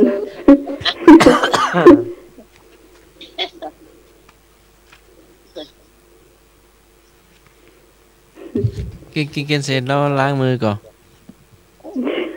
เม็ดจุดมือ เข้าติดมือนะ เป็นท่านล้าง ถ้าข้าว ก็ เหนียว ได้ แล้วข้าว ค่ะ เจ้า แล้วจนไม่ต้องล้างมือ แม่ท่านล้างเนาะ เจ้า ปล่อยน้ำอ้อยติดมือจ้ะ แล้วมีผักชีกลับก่อนหรือว่ามีผักกาด เออเขากินพักซะแล้วอ่ะ อยากทำ มันอยู่ในยำมันเนาะ ใส่ใน ลำเป็นหัว เป็นยามาขบดอง อันโอ้มันลำกว่าอันที่เขาดองด้วยซ้ำเอาอย่างนี้นะมันลำกว่า เราทานเสร็จแล้วก็ไปลุกไปตักน้ำในไหน้อยเนาะ อืม น้ำไหนน้องไม่น้ำหนัง อ่า มาน้ำคนแก้วเรามากินเนาะ ก่อนมาทานข้าวก็ล้างมือก่อนเนาะแล้วก็มาเช็ดผ้าเช็ดมือ ก็นึ่งเรา ตอนแรกนี่จะทำสอนที่เรากินข้าวอย่างแล้วนะมันจะเป็นคล้ายๆว่าอาหารว่าเป็นกรรมเลย กินตอนบ่ายเมื่อตอน แล้วปูเสือก่อนนั่งก่อนหรือว่านั่งกับพื้นอ่ะ มันเป็นถ้าหลายคนเนอะแบ่งเป็น2 กลุ่ม สั่ง แยกเป็น2 วงเลย เป็นโกงต้นปืนจากต้นปืน วงนั้นแบ่งไปวงนี้แบ่งมา กินอย่างเดียวมันนาหน่อลูกกันจับจุดจับ แล้วลูกกันน้ำมันอร่อยเนาะ นี่ละ บางทีทานคนเดียวมัน เรามันอยู่คนเดียวอย่างที่พระเจ้าก็ว่าอยู่ กินต้องกินหลายคน ทานคนเดียวอร่อยคนเดียว ถ้าว่าตำบะเตงตำบะก๋วยเตี๋ยวลำไม่เนี่ยถ้าไปเจอลูกกะลำไม่เนี่ยโอ้ใครมากินเนี่ยมันเนยนะถ้าอยู่ใกล้มากินสักกรรมเลยนะโอ้นี่แหละ ท่านก็เก่งอาหารเมืองเนาะเดี๋ยวก็มาแล้วมีนาเนี่ย ใคร ท่านก็ เป็นวันนี้นะเดินหน้า เนี่ยก็เห็นคุยกันอยู่ ก็ไปไกลเนาะไปไกลวัดไกลบ้านแต่ว่า สอบแล้วก่อนสอบแล้วก็มาแล้ว ต้องเงินที่เติมกันเนาะ ได้ใช้ประการเนาะอ๋อ แล้วการสอบอยู่แล้ว ตั้งใจเรียนตั้งใจสอนละอ่อน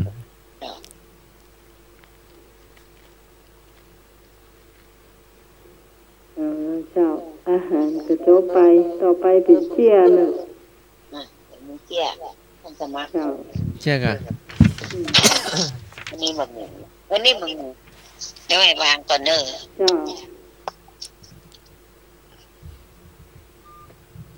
อ้าวเจ๊เนาะ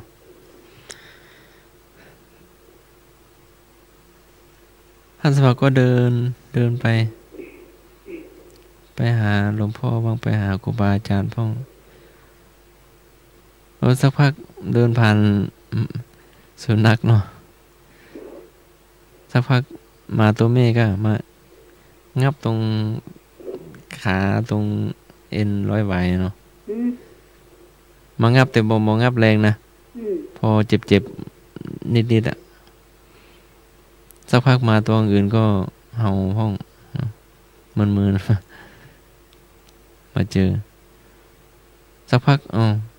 ลูกหมาร้องเอ็งขึ้นมาเนาะ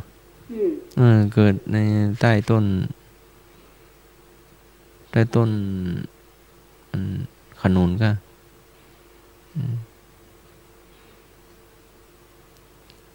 ตัวน้อยสัก4-5 ตัว 5-6 ตัวนะเจ้าถ้าน่าอยากเลี้ยงหมาน้อยก็มาดูเอาเนอะตอนนี้ครูบาอาจารย์ก็ช่วยเลี้ยงอยู่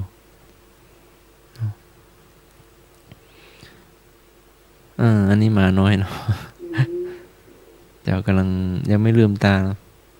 เกิดได้สัก5-6 วันนี้ก็มันน้อยอยู่เจ้า จะไปเรื่องหนึ่งเนาะ อีกเรื่องหนึ่งก็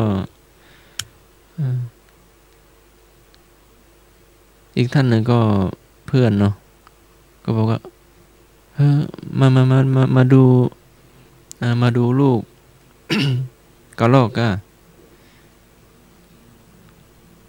เพื่อนก็บอกว่ากระรอกกำลังเกิดก็กำลังหัดวิ่งแบบกำลังวิ่งไต่ขึ้น ต้นไม้ไปตัวน้อยเดียวแล้วก็ไต่อ้อมไปอีกฝั่งก็หายไปเลยแต่ตัวน้อยเดียวนะน่าจะฝึกพ่อแม่กระรอกกำลังฝึกหัดให้วิ่งกัน แต่ตัวน้อยเดียวนะน่าจะแข็งแรงเนาะ จบไป2 เรื่องเนาะตอนเดินทางโซเฟอร์ท่านก็บอกว่าท่านเมารถกาวอ่ะ เอางั้นทานตำส้มเลยแบบมันจะได้เผ็ดเนาะ มันจะได้ มันจะได้สางมันจะได้อันนี้เนาะทานมันก็หายแต่มันก็ทุเราไปได้เยอะนะบางทีมันขึ้นรถบางไปบางที่ก็ไกลเนาะเราก็โค้งหลายโค้งหักศอกโค้งไปทางอำเภอปลายเนี่ยเนาะโค้งกี่โค้งนะ นักนะเดี๋ยว โค้งจะประมาณหัวนะ โค้งซ้ายแบบพอสักพักโค้งขวาอีกต้องเตรียมยาหอมยาลมยาหมองไปเนาะถ้าทานข้าวนักหรือว่าทานน้ำนักมันจะเนี่ยมันจะอ้วกถ้ามองก็มองตรงๆนะถ้าอยู่ข้างๆรถหรือว่าอยู่หลังเบาะมันบ่หันอย่างนั้นเนาะหันเบาะหันถนนก็หันบ่ชัดอ่ะถ้าท่านมาอยู่กลางๆรถเนาะจะได้มองตรงไป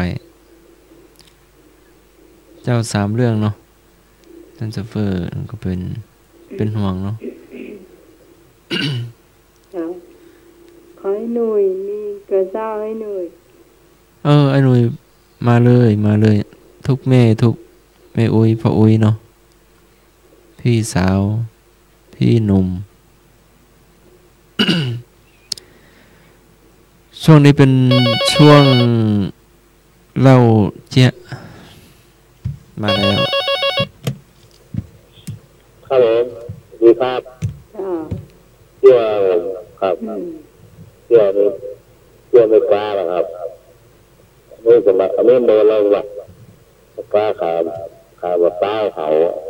อาบว่าต้องอาบไปเต้าเขาขายอาบเต้าเขาต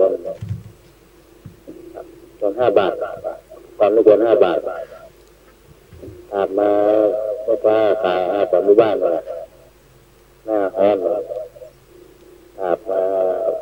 แห้งแบบไม่กล้าแห้งเต้าเขาคือปลาเราคนมันอยู่ในปลาตัวปลาเขาไม่กล้าเขาเจ้าไม่กล้าเอา ฟ้ากระหาบเปียกวางก็บอกสองคนนี้ลูกชายก็ถามว่าป้าป้าขายกันไม่ได้โอ้เกิน5 บาทว่า5 บาทผมซื้อ2 เกินต่อได้ก่อนข้าวได้จะให้น้อยอยู่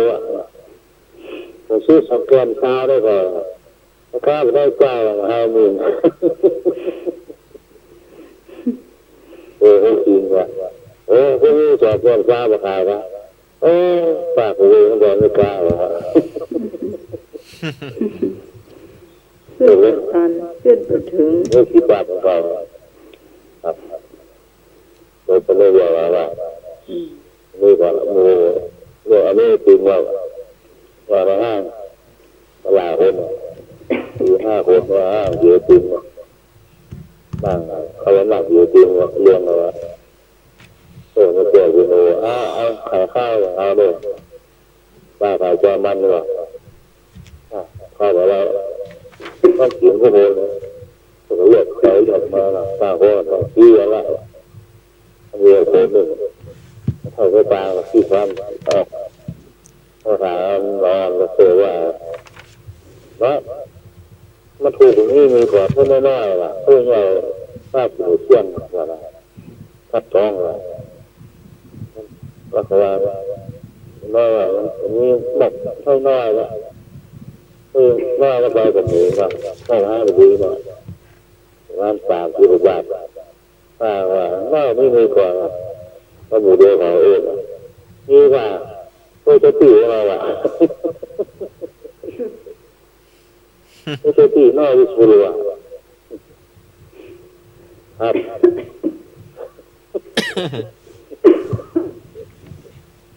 กดเชื่อเงินเลยเอาหมูเดียวชัวโคตรตีน้อยว่าคงที่สุดเลย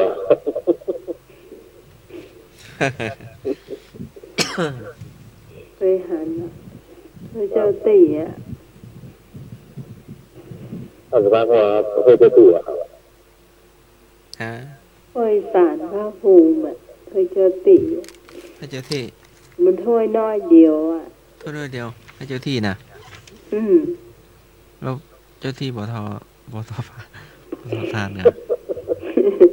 มันน้อยเนาะคนมันจะซื้อไอติมมันจะซื้อถ้วยน้อยน่ะซื้อถ้วยใหญ่มันก็แปลงหรอกเปล่า200เจ้าที่เพิ่นบอกมากะว่ามันบ่อิ่มเนาะใช่ใช่ตีมันชอบเขียนตีมครับเจ้าที่ไปซ่อซื้อไอติมยิ่งตอนนี้ยิ่งฮ้อนนะเนาะเริ่มหมดฝนแล้วเนาะอันนี้เขาเปิดเผยได้อ่ะไอ้หนูจึงเปื่อนนะถ้าจะบอกไว้ตั้งหมูตั้งฝูงอ่ะอีขานเสียงต่างนักพ่อใหญ่แปลงแล้วรถสวยครับผมพ่อยไป400-500ไอ้ติมใหญ่ถ้อย400-500เอาถ้วยน้อยได้ก่อนถ้วยหมดจะตีเนาะก็ซื้อถ้วยน้อยมาเจ้าที่เพิ่นทานอยู่เนาะเจ้าที่เพิ่นทานอยู่เนาะแต่มันบ่พอเพิ่นเลยไปซื้อไอติมบ่เคยได้ยินแสดงว่าท่านสมัครบ่เข้าใจฮะบ่เข้าใจเป็นคนละความหมายกันเอาลองทวนให้ท่านสมัครฟังหน่อยไอ้หน่วยเพื่อนไปกินเลี้ยงมาเจ้าไปกินสุกี้ไปกินงานเลี้ยงงานอย่างนั้นเพื่อนฝูงอ่ะแล้วทีนี้ตาไอติมมาไอติมมันแปลงอ่ะค่อยปิด400-500รุ่นค่อยใหญ่นี่ยังบอนะพี่ยังเคยได้ยินว่าที่เขามีติดแปลงกว่านั้นเห็น เป็นจานเป็นปันสองปันยังมีเลยไอติมอ่ะไอ้หน่วยนี่ยังเจอแค่บัตรดีน้อยนะถอยละ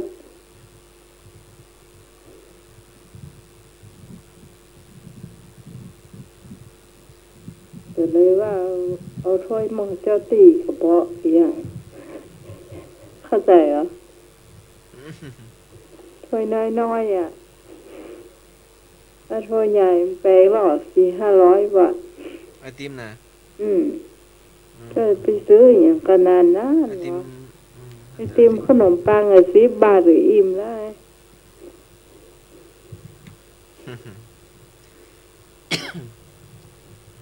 เป็นร้านใหญ่มีหน้ามีตามันก็แป้ง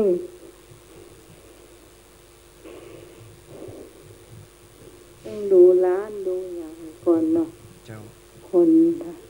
ที่เขาจะเข้าไปก่อนซื้อราคาปิดอย่างใด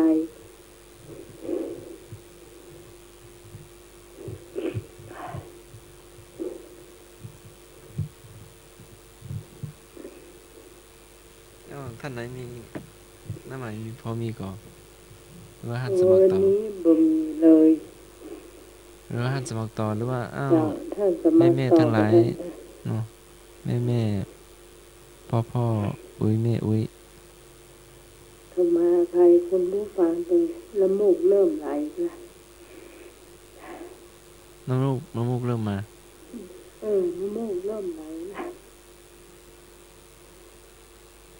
มาเล่าเลยเนาะไอ้นึกก็ดีนะฮะสมัครจะเล่ารอเนาะนกตัวหนึ่งมันก็ร้องขึ้นถ้าจำไม่ผิดนะควักเนี่ยควักเนี่ยแต่คนเฒ่าคนแก่ก็ว่าโอ้นกตัวนี้บอกถึงหมดฝนละสิ้นฝนแล้วแต่นกมันก็ร้องนะว่าฝนหมดจะเป็นหน้าหนาวนะเป็นหน้าหนาวเนาะตอนนี้ก็ใกล้มีนาเมษาก็หน้าร้อนแล้วเนาะแต่ก่อนเกาไม้ก็นักเนาะเพราะว่าคนหนุ่มที่อยู่บ้านแบบไกลๆเนาะสมัยก่อน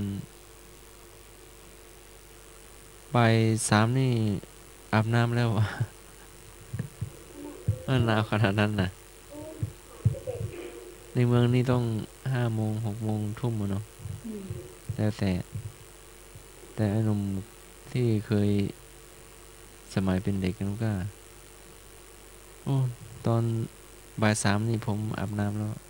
แต่ตอนนี้นี่ตอนเย็นมาก็ยังร้อนอยู่แต่เมินบ้านเฮาจะมี3 ฤดูซึ่งหนาวซึ่งร้อนซึ่งฝนอยู่เนี่ยเนาะเกาไม้หรือว่าป่าไม้ก็จะไป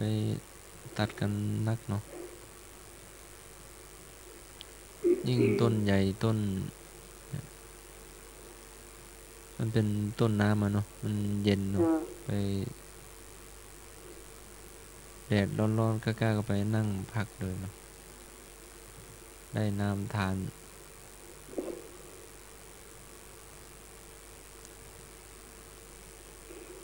มีลำธารมีห้วยเนาะ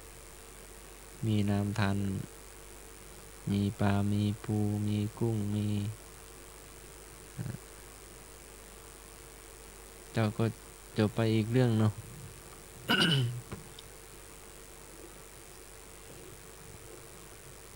อีกเรื่องเนาะ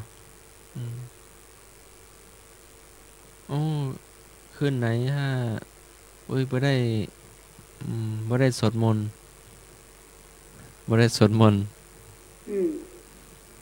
นอนบ่หลับนอนบ่หลับขนาดนั้นเนาะคนโบราณเนาะสวดมนต์ถ้าเล่งมันเสียงกล้อง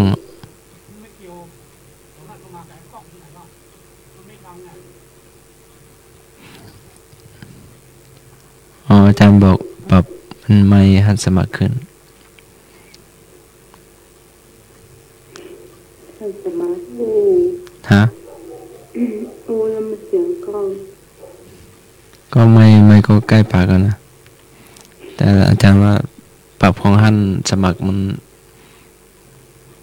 ไม่หันสมัครมันไม่กล้อง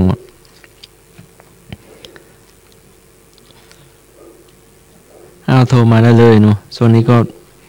ช่วงเจียถึง อย่าอ้ออย่าอ้อ ช่วงอย่างอ้อนแล้วก็เหลืออีก10 นาทีกว่านาทีเนาะ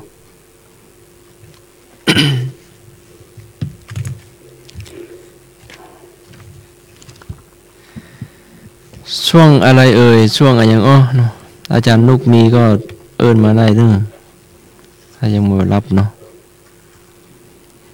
ครูบาอาจารย์ก็ได้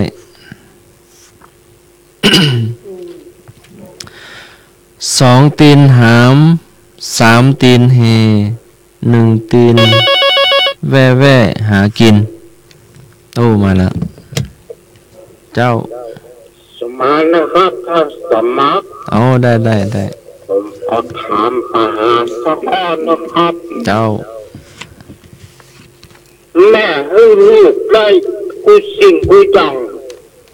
แม่ขอจังเดียวลูกขอลูกจังเดียวแม่ขอหยอแม่ให้ลูกได้กุสิ่งกุจังแต่แม่ขอจังเดียวขอลูกจังเดียวแม่ขอหยอ ขอให้ลูกพักแม่ เป็นยังบัดได้เจ้าครับ ถ้าเป็นหนุ่มแล้วให้มาช่วยงานได้กินแรงลูก แม่ขออย่างเดียวตอน ต่ออัน ทุกสิ่งทุกอย่างแม่ให้ได้หมดแต่แม่ขออย่างเดียวขอลูกอย่างเดียว มาป้อนข้าวแม่ บัดได้ยิน มาป้อนนมแม่ ไม่ได้เลย เอามาแล้วเอามาแล้วเอา ครับผม ได้เลย แม่ขอสตางค์แล้วปัจจัยแม่ต้องมาตามเงินได้ใช่ใช่เดือนแล้วหรอแม่ให้ได้หมดทุกสิ่งทุกอย่างแม่แต่ชีวิตแม่ก็ไม่ได้ เจ้า แต่แม่ขอจังเดียวขอกับลูกว่านอนสองไงบาดใจเจ้าครับ มาแอวหาแม่พ่อง บาดใจลูกลืม มันเป็นธรรมะธรรมโมก่อศีลในธรรมนี่เนาะ ครับเป็นในศีลในธรรมกันนะ ในศีลในธรรม แม่ขอจังเดียวตอนนะ ขออย่างเดียว เป็นเรื่องสำคัญเลยเนาะ ครับสำคัญ กตัญญู รับว่าเขาแม่เขา กตเวที ที่สุดสำหรับแม่เขา รู้บุญคุณพ่อแม่ ยังบาดใจเจ้าครับแม่ขอลูกจังเดียวตอนนะ ตักน้ำมาให้แม่ซักผ้า ก็ใจเลย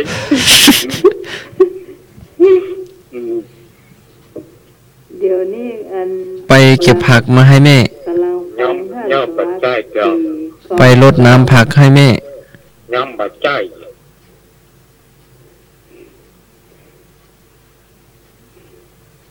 แม่ขออย่างดีจังเดียวตอนนะ จะบีเนรคุณต่อแม่ ยังบ่ถูกเจ้าครับ ไปเก็บขี้ไก่บนเฮือนให้แม่หน่อย โอ้บาดใจใจ แม่อีทแม่ทำงานมาทั้งวัน บาดใจ พาแม่ไปเข้าวัดหน่อย พรุ่งนี้วันศีล บาดใจเจ้าครับแต่เป็นสิ่งที่ดีตามแม่เขาวัดแต่บ่ถูกเจ้าครับ แม่ขอลูกอย่างเดียวตอนนะมีกล้าที่สุดรถส ำหรับแม่สำหรับพ่อเขา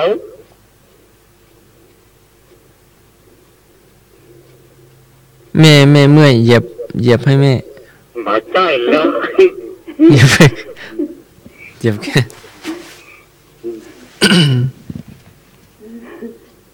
นี่กตัญญูกับบ่ใช่เนาะ มาใช่ครับ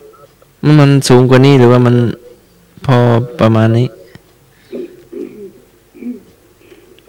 จะไปอย่างไรผม มัน ไปจ้างลูก มันจับต้องได้ก่อนหรือว่ามัน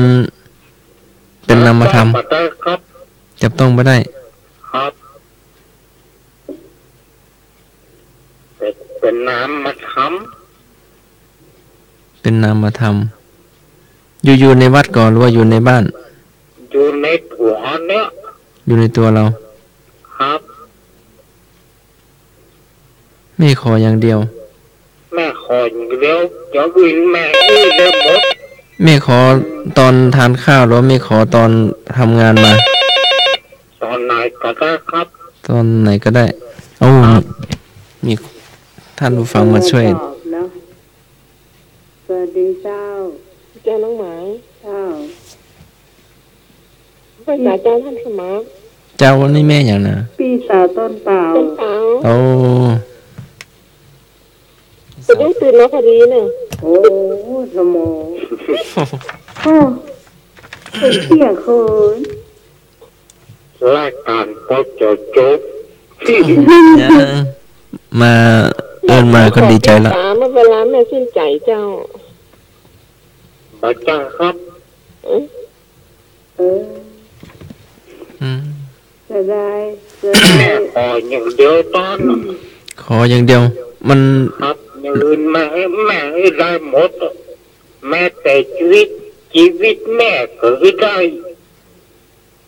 แต่แม่ขออย่างเดียว ขอลูกเป็นคนดีแต่กัน ขอลูกเป็นคนดีถูกแล้วครับ อ๋อท่านสมัครว่าจะตอบว่าเอามะขามมากับข้าวให้แม่หน่อย ไปใจได้ เหมือนที่สมัย ขอให้ลูก กิน เป็น ข้าว ค แล้ว น มะ ดี ขาม มีกล้าที่สุดในโลกว่า ก็รู้ว่าไป อย่างอื่นแม่ เอามะขามให้แม่ครับ ถ้าได้ยินพี่กินตะเกียกิน มะขามนะ หมดอ่ะจ้า ตาเปล่งอยู่เนาะ มันน่ากินเหมือนกันนะ ฮะ น่าอยากเหมือนกันน่ากินก่อนสู้เมื่อคืนนี่หมอเหมือนกันนะ น้ำนะ เอาบรู้ท้องอะหรือว่ามะขามบาน ก่อนสู้เมื่อคืน มันก็ส้ม ทานกับข้าวเหนียวหรือว่าทานแต่มะขาม อันแต่มะขาม ตอนมาบ้านมาตอนกินก็ข้าวเหนียวหมอ แล้วนั่งฝิงไฟก่อน ตะเกีย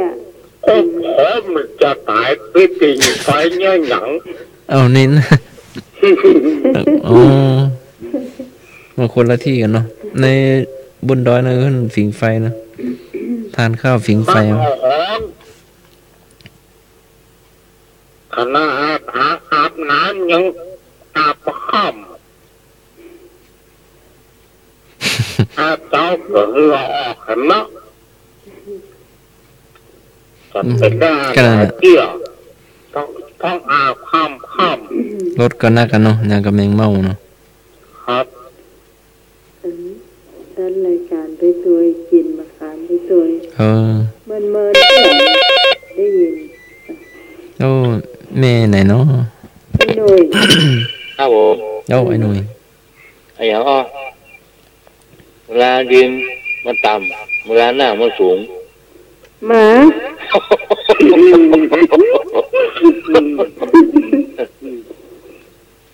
ไอ้อย่างอ้อเอาขอหนึ่งนะอ่ะนี่ปัญหาขวัญเลย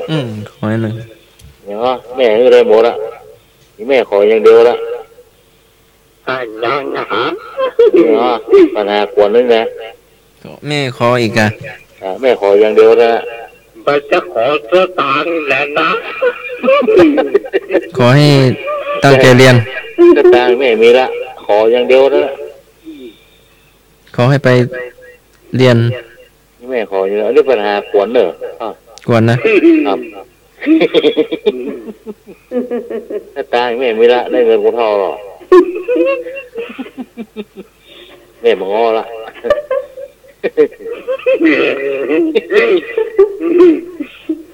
แม่ขออย่างเดียว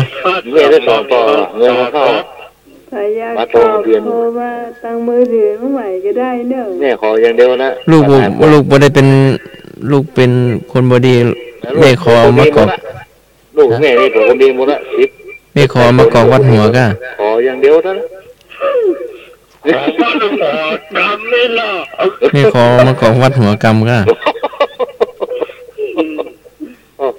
ฮะ ลูกมาลูกเลยครับ บ่ลูกเด้อ ลูกเพื่อน ไม่ถูกอะไรก็ขอว่าต้องขอลูก เอาบ่มีกะหรือว่าไม่เลียว ขออย่างเดียวนะขออย่างเดียวนะข้ามมาขออย่างเดียวนะ ขอย่ำให้แม่หน่อยย่ำเอ ข ว อน้ำตากแดดให้แม่ครับอาบน้ำ นะ มันหน้าหนาวผมจะก้อน มีน้ เอาน้ำตากแดดเนอะ มีน้ เอาน้ำเดี๋ยวกูไปตากแดด มันหนาวแต่เนาะ อันนี้มีแดดเนอะ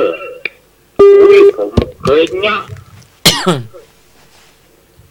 เปิ้นไปกินมีเครื่องทำน้ำอุ่นอย่างเดียวลูกทีวียังไม่มีดู นั่นน่ะมันมาชุมนุมกันเนาะมาอู้กัน เดี๋ยวนี้มีเครื่องทำน้ำอุ่น มาคุยกันมา ไปตากละ อยู่ด้วยกันเนาะ ครับตะกอนว่าเอาน้ำตากแดดเนอะน้ำตากแดด ำน้ น้ำเจ้าเหรียญ3 โมงนี่อ่านว่าโลกมันถึงหนาวแจ้นะตะกอนไปเจอว่าหนาวตีกันนะครับ ำเจ้า จะรวดลาเลยก่อนพอมีเวลาอยู่เนาะ ต้องคำถามนะ เจ้า สมัครถามเนี่ยมันได้ สมัครกะ เนี่ย ตะกี้เนาะ ตะกี้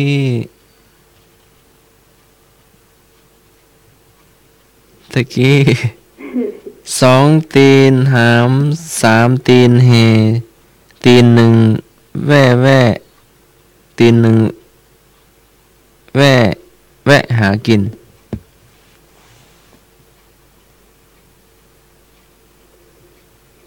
เป็นสัตว์ใหญ่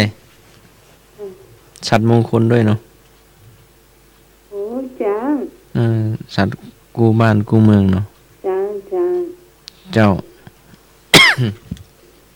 ผมสักคำถาม ต้องคำถามกัน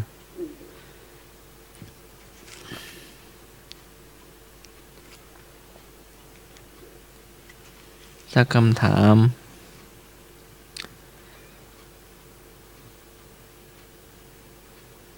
ช้างแม่โค้งหูยานเมื่อค่ำมารเมื่อเช้าเกิด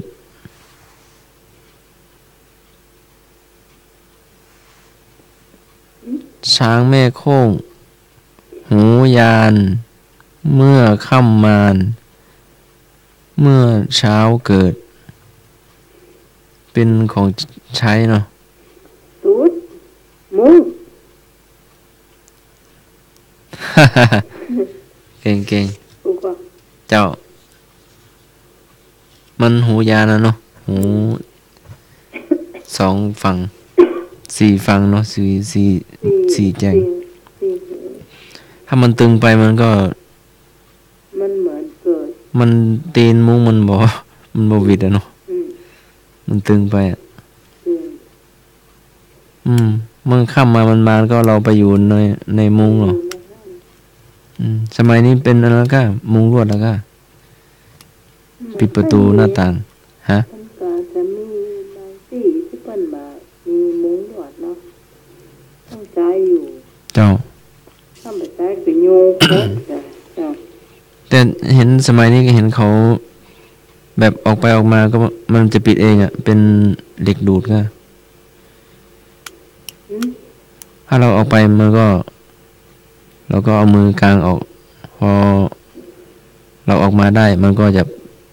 มันเป็นเหล็กดูดเนาะมันน่าจะติดกันอ่ะแทบมันติดกันเลยอะเวลาลานะ เจ้า5 นาทีเนาะต่อไปเป็นช่วงอำลาเนาะท่านไหนฟังมาแต่ต้นรายการกลางรายการหรือว่าถึงฟังจนท้ายรายการยังไงก็ได้โทรมาได้เลยคุณผู้ฟังท่านไหนยังมาบัดนอนเจ้าโทรเข้ามาลารายการเลยนะเจ้า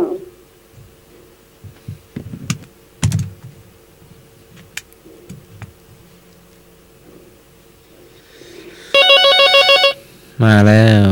ท่านไหนหนูผู้กล้าสวัสดีครับไอ้นึกผมขออวยพรทุกท่านอยู่ดีมีสุขนะครับเว้นจากภัยกายจากข้อต้องมาตกอย่าได้มาบอกข้อต้องมันออกอย่าได้มาใกล้ข้อต้องใกล้อย่าได้มาเฟือข้อต้องเหนือจะได้มาขายนะครับขอให้ทุกคนทุกท่านมีโชคมีลาภอยู่ดีมีสุขมีมั่นคงยืนนะครับสวัสดีครับเจ้าขอบคุณนะเจ้าไอ้นึกเจ้า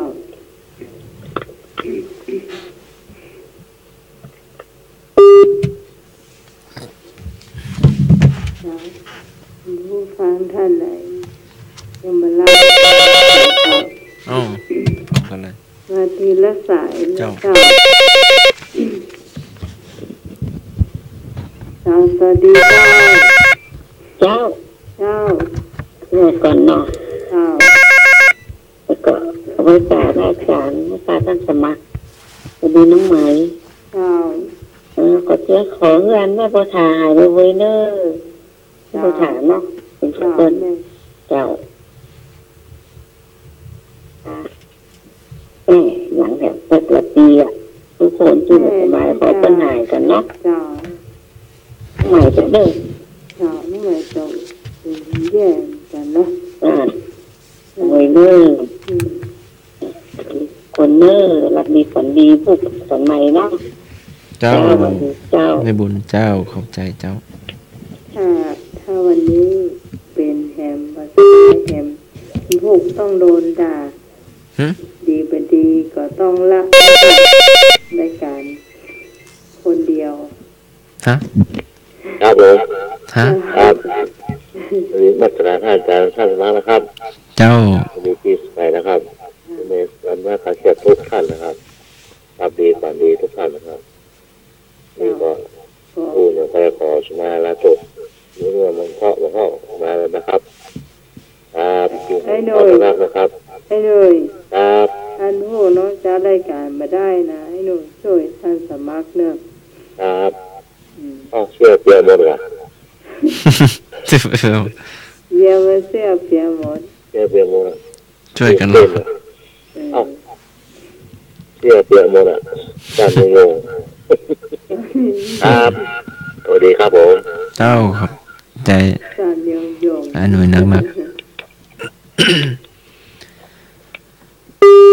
พ่ออุ้ยแม่อุ้ยแม่แดงพี่สาวน้าสาวแม่แดงรับหรือยังหนุ่มเนาะแม่ต้นเตารับทุกท่านเลย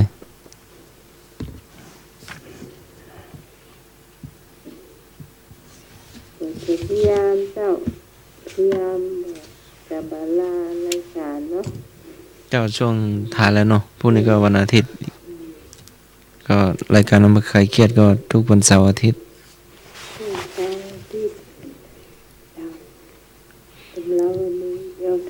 ขอพรุ่งนี้ก็อาจารย์พระครูสุพลก็มาเข้าทรงธรรมเนาะวันเสาร์วันนี้ก็ท่านก็ไป ติดภารกิจที่วัดบ้านเกิดเนาะพรุ่งนี้คงมาจัดตามเดิมเนาะเจ้าก็ประมาณ4 ทุ่มเนาะ3 ทุ่มกันก็เข้าเลยการเข้าเหมือนเดิมเจ้า3 ทุ่มถึงเที่ยงคืนเนาะเจ้านั่นหมายก็รักษาสุขภาพเนาะทุกท่านเลยสำหรับวันนี้เดี๋ยวท่านจะมาปิดรายการแล้วกันเนาะเจ้าท่านจะมาอำเลยก็ให้ขอลาไปก่อนแล้วกันขอคุณผู้ฟังทุกท่านนอนรับฝันดีเนาะพรุ่งนี้ป้าอันใดขอบคุณทุกคนที่เป็นเพื่อนกันจนถึงนาทีสุดท้ายนะเจ้าสำหรับวันนี้น้องใหม่ขอลาคุณผู้ฟังทุกท่านทุกคนไปก่อนสวัสดีเจ้า